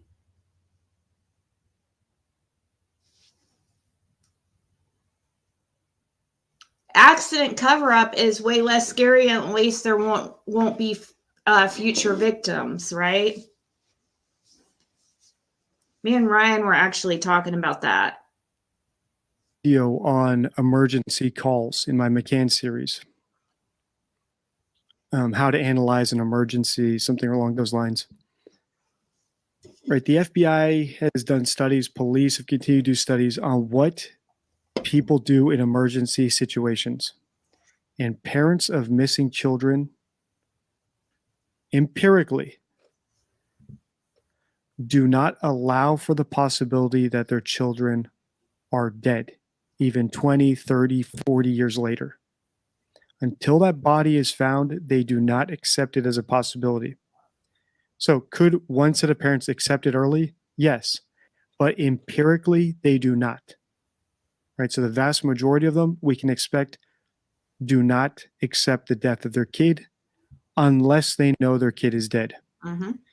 So the fact that he's allowing for the possibility that she's dead is an indicator that he might know that she is actually dead. Yeah. And what about what about when this guy finds out that he was allowing or believing this possibility the first night that she went missing?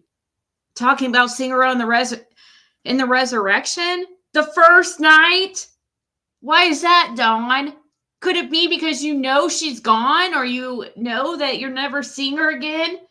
Well, what's crazy about this, if that's true too, think about it. If that's true, if he's talking about the resurrection, then that means that he had to have known she was unalive since day one.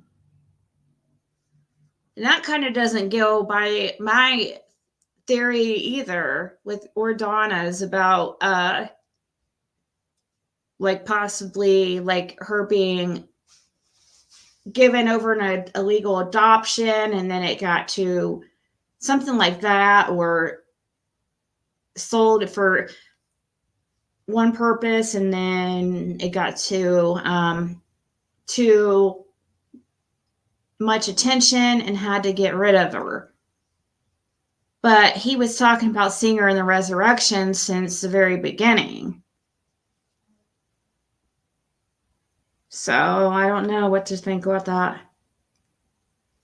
Since the very beginning, since day one, according to what Fred said. So if that was true,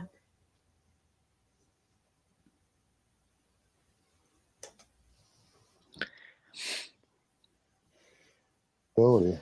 Well, I'll see her in the resurrection. As long as I keep the commandments and I do what I'm supposed to do, I'll see her in the commandments. If that's the case, you know. My biggest fear is, you know, her being tormented or locked in a dungeon or basement or something. Yeah, that's my biggest fear too. Or the motel room he described, or the streets he described. mm-hmm. Statistically speaking, I mean, there's a good chance she's already dead. Once again, statistically speaking, there's a good chance she's already dead. Parents of actual missing children they think that their circumstance is the 1 in a million. They don't care about the statistics. And if you saw my video about how real parents of missing children talk in my McCann series, the mother of Gannon Stouch was a great demonstration of that. She said, Gannon Stouch was a preemie. He was born early. The doctors told her there was a 1 in 100 chance that he would come out and grow up and live a normal life, and he did it. And then she used that to say, he's out there. Statistics might say that he won't be found because 48 hours have passed, but Gannon is that 1 in 100. He's that 1 in a million, and he's still out there. And that is how parents of missing children think about their child. They do not accept the statistics. The reality is statistically, yes, she's dead. So, okay, she's dead. That's not how parents of actual missing children talk. So once again, the fact that he's allowing for that possibility is a good indicator that he knows she's dead. And now the question is, let's say she is dead. Why the cover up? Why the hoax? In the case of the McCanns, I think the cover up and the hoax was because they sedated Madeline and they knew that if there was an autopsy done, it would show medical malpractice, negligence in dosing their daughter with sedatives so that they could go out and drink, right? It would just show. Oh, I see what he's getting at with that one, and that she accidentally OD'd, and then they didn't want to lose the other children, so, oh my gosh. So they covered it up. I guess that's what he's getting at with that one. This is why I think Dawn and Candace know Brandy said, no, we don't talk like that, Dawn.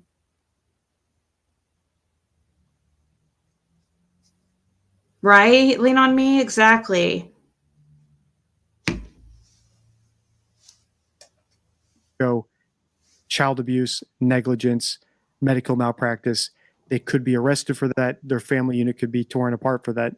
So the hoax was to protect the body from being discovered and the cause of death determined, because it would indicate that they were negligent and it could ruin their lives. In the case of the Ramseys, I believe the hoax, the cover up for the John Bonet's death was because Burke killed her in like a fit of rage.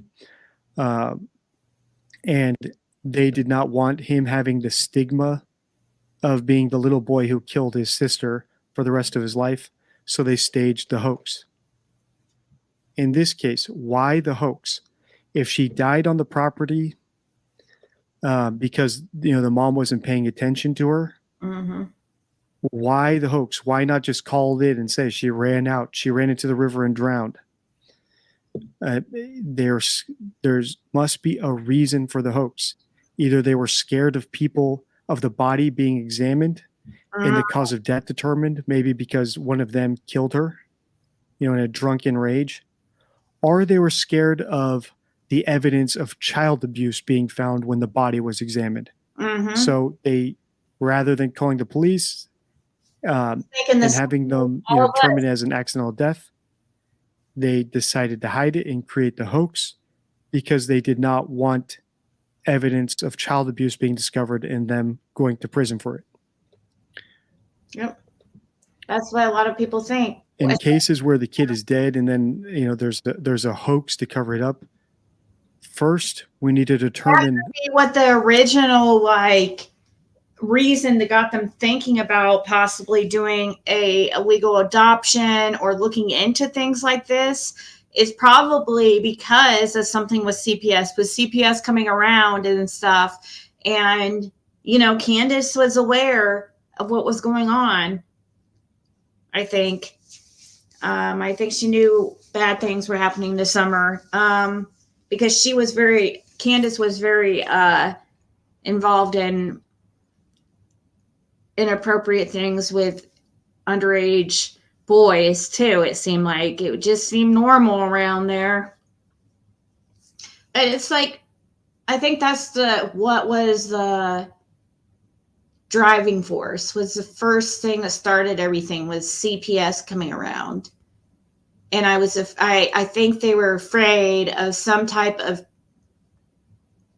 possibly a trafficking ring getting found out, or some kind of, first SA and then go from there. And then, so they had to look in, we'll get a nice family to adopt her or something. What I was thinking recently when I was doing a reading?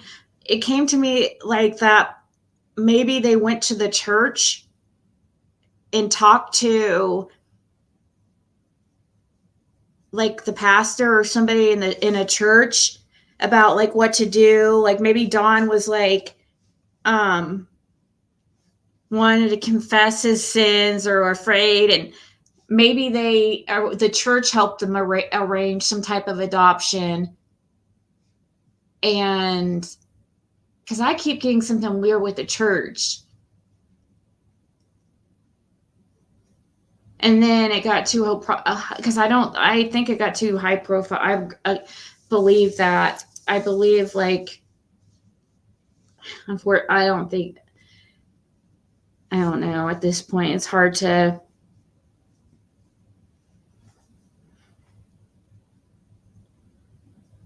Aw, thank you. There's Deception Detective. Thank you so much for being cool with me playing this. If you ever want any of these calls, email me at YouTube, ziggy@outlook.com. I have a lot of calls with Don Wells early on. The one where he talks about the 12-year-old from a body from hell, that was a conversation with me. The one where the lady's on there saying where it's the lady's telling him to stop talking like that. That's a call with me and his sister. So you were talking about context and stuff. Like, now he was really drunk in those calls, but I found it so odd. Also, in the one where he says she has a body from hell, he turns around I was on the phone with him, and when I asked him how old the girl was, he says 13, and Candace was sitting right next to him, and he goes, was she 13? And his wife was sitting right next to him, and then Candace says, no, she was 12, and then Don goes, 12. She was 12, and like it was normal. Like, see her talking about a 12-year-old like that. Both Candace and Don completely just desensitized to what is normal. The death in the language and the evidence, and then we need to determine the reason for the cover-up and the hoax in the language and the context and any other evidence that's available to us. Already dead, if you look at it statistically. These were the most disturbing things said by this man, which came to my mind. But sadly, this list could go on forever. We need what about the one when the reporter asked Don if he did anything to Summer, and he just completely ignores the question and talks something about something else, and the reporter goes, so is that a yes or a no? And he's like, oh, no, no.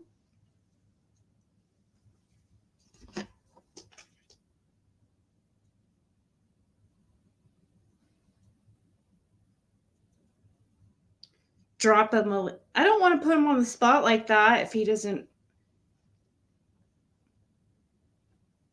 unless he's,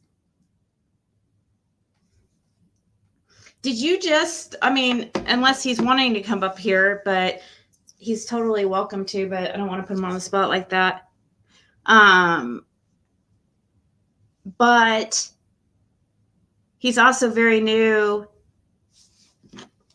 to the case. Okay, yeah, send me the link to the person who just texts me about that reporter one, his response to that, because that's really interesting that you should review. That should be sent to him. Interview. If I saw it, I would be able to know which one it was.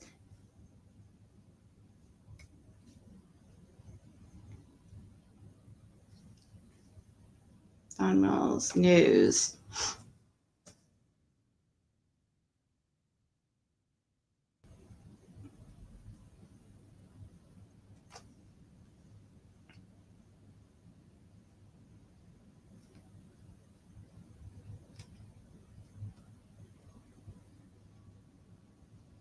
Somebody's going to email it to me, though, or message. Here it is.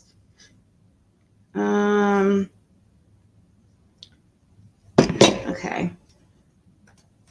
WVLT father speaks 2 years after disappearance.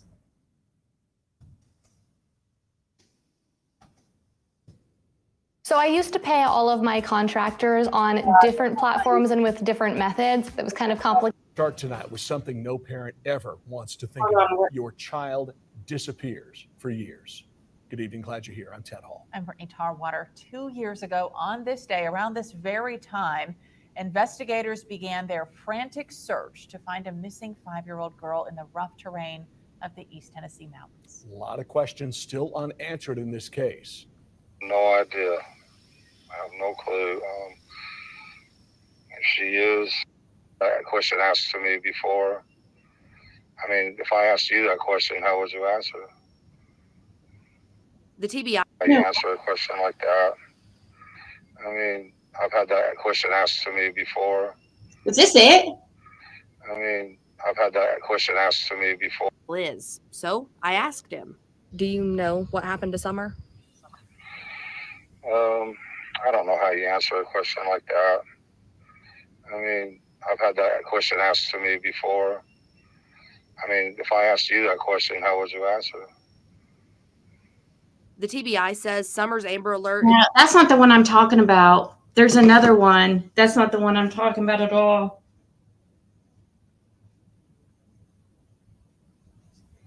That's interesting though, because that one's weird too. The other one though I'm thinking of is even more weird than that one.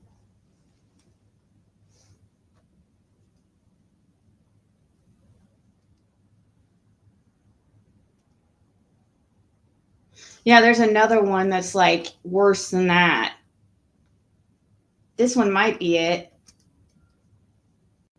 To find out what happened to Summer. And tonight, her father is seeking some answers of his own. I'm just having to put my faith completely in God and know that He has a better plan. And that's pretty much where I'm at. My hope in God, and one day, either sooner or later, I will be with my daughter again. I've reached out to the Hawkins County Sheriff's Office, the TB. Things to get them back. Hope is hard to hold on to after all this time, but Don says he's clinging to faith. Whatever the outcome is, They're not. I have hope in God, and she's in a way, she's been hurt deeply by these kind of things, plus the thought of, we lost our daughter, and our boys are in custody also with the CPS. He says they haven't been able to talk to their sons. Well, at first we were allowed to talk to them and everything, but we haven't been able to talk to them for about 6 months. No contact or anything like that. And that's all we want to do, is be able to. Our private investigators. Yeah, I guess that one's not it either. I don't know. He's had. If anybody knows which one it is, just email it to me.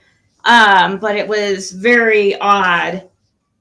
He like just completely goes off talking for like a whole minute, and then she has to ask him again, like, ask him again. So what was your answer?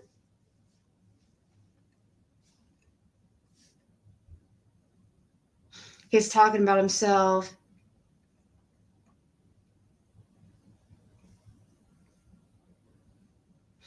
But if I find that, I'll definitely I'll send that to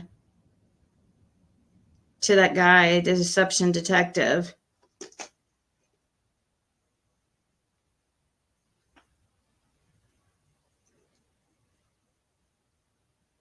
It was News Nation. It was News Nation.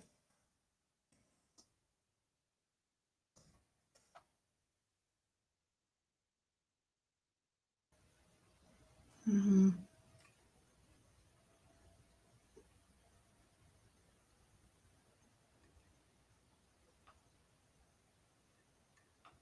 Oh, this one? Yeah, it was this recordings just got better. Right, Hey, it's Dana from StreamYard. I'm so excited to announce that on social media. What is it like being on the ground there, talking to people in this community? Yeah, a lot of rumors on social Or media, no, Marty, it that's wasn't for this sure. one. It's such a mysterious case. It's also very, very sensitive. And you realize that It was a when woman you're that he talked to when it happened. But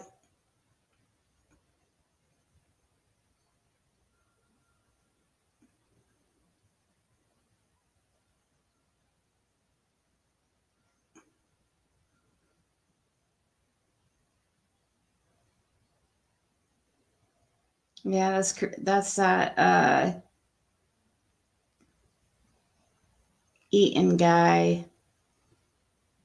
This one? Yeah, this could be it. I keep saying that to every single one, but this one could be it. They're all about Summer, and they care about Summer, but I think otherwise. But Wells says today was not the first time he's seen the protesters. From his front porch, the Time where TBIs has contacted them, because there's time where TBIs has contacted them. He was always with me. That was my baby, my little girl. She was always with me. Wells keeps in contact with investigators, not giving. Dangerous, it has been, but we just want to get I back don't to know. normal. That wasn't even Wells it. says I the keep thinking it's protesters' presence has been taxing. the right one, and then Remember it's my like, stomach being in a knot just constantly. yeah, I don't know. I give up. I give up because YouTuber dies 5 days after saying he wasn't dead.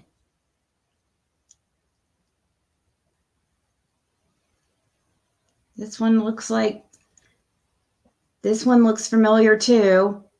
Looking to get paid fast? PayPal invoicing just got an upgrade. Now it's 2 times faster to create. First at 5 o'clock, more legal troubles wasn't the plan, leaving Hollywood after filming that Dr. Phil show you just saw here on News Channel 11. It's probable, but not this property. Don Wells told us he could not speak about his recent charges based on the advice that or anything pointing to that. No. That's unheard of. Hawkins County Sheriff Ronnie Lawson says they have found no evidence Summer was abducted. Why is it? But they stand together in what they think happened to their only daughter. Me and Candace know for a fact that Summer was abducted. Nope. You guys are saying nope. Dang it. I don't know. It's freaking so many of them.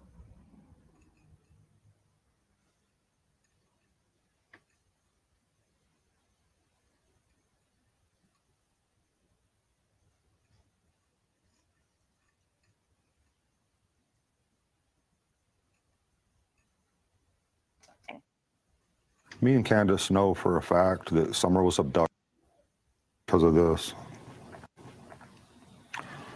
And we're both just down and miss our kids. Welcome back. Welcome.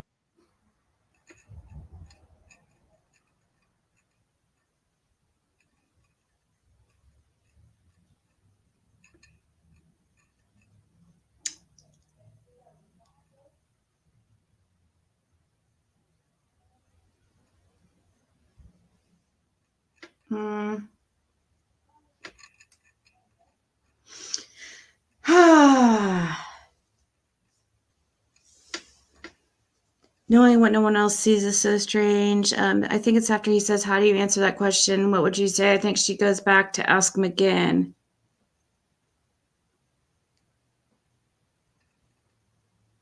Who does? What? I've made...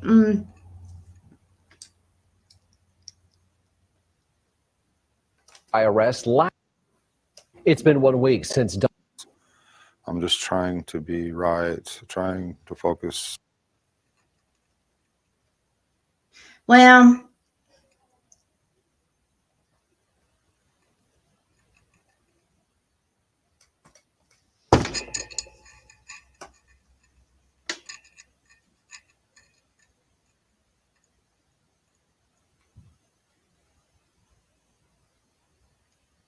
I am curious. It's not the Brian Eaton one. I know that.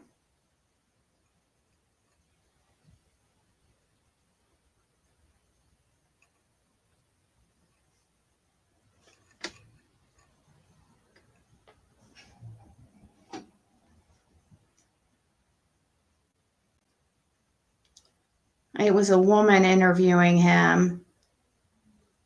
You think it was this They one? pretend that they're all about Summer and they care about Summer, but Right here?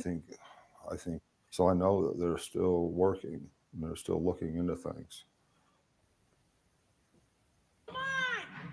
Several protests. Not being able to sleep and Trump. sleep, and if I did sleep, when I woke up, as soon as I wake up, first thing on my mind is Summer. Where's Summer? And just begging God, just constantly, just, you know. What, Justin? That was my baby, my little girl. She was always with me. Wells keeps in contact with investigators. And the time that 1 minute. Trump. Thank you, Bo. and the one I'm talking At about. 5 o'clock, more legal troubles wasn't the plan. Candace know for a fact and violence and all. And since those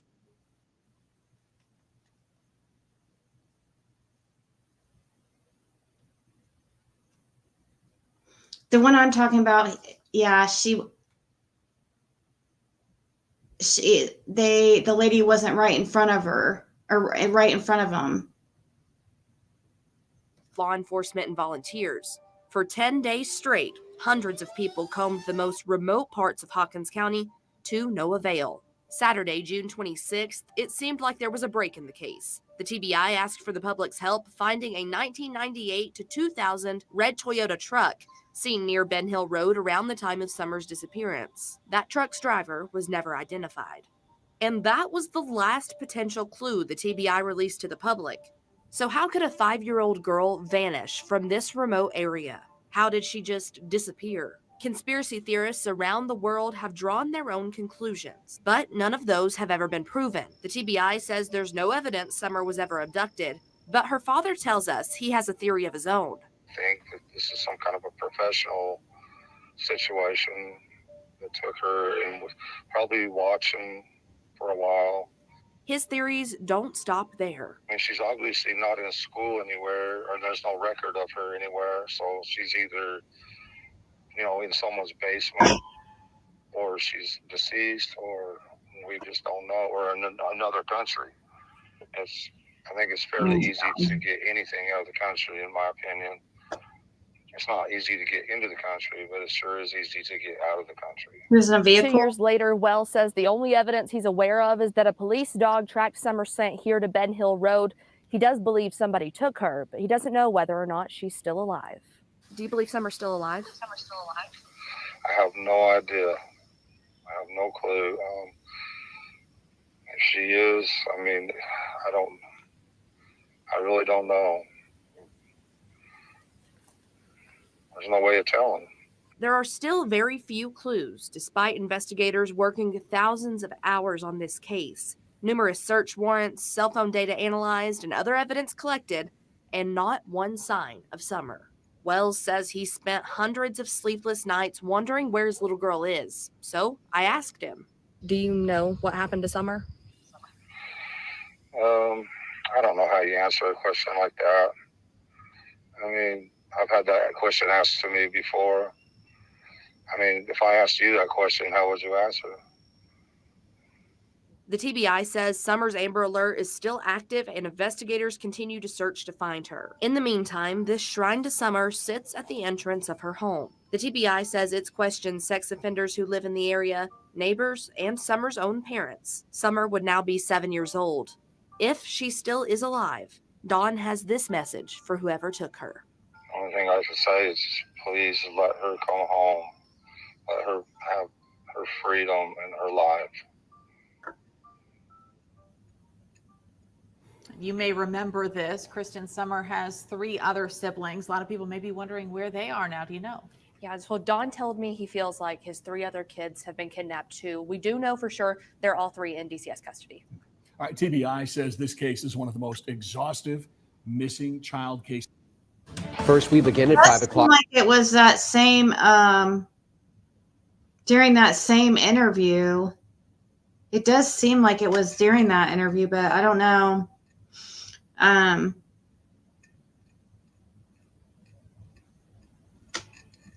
But I do remember he was in a different location than the interviewer, and they asked him if he had anything to do with it, and he was, it was a similar answer to what we saw there. I thought it was in that too. I think it seems like it's the same interview. Maybe it's just the same interview, just that one didn't have it all posted or something. So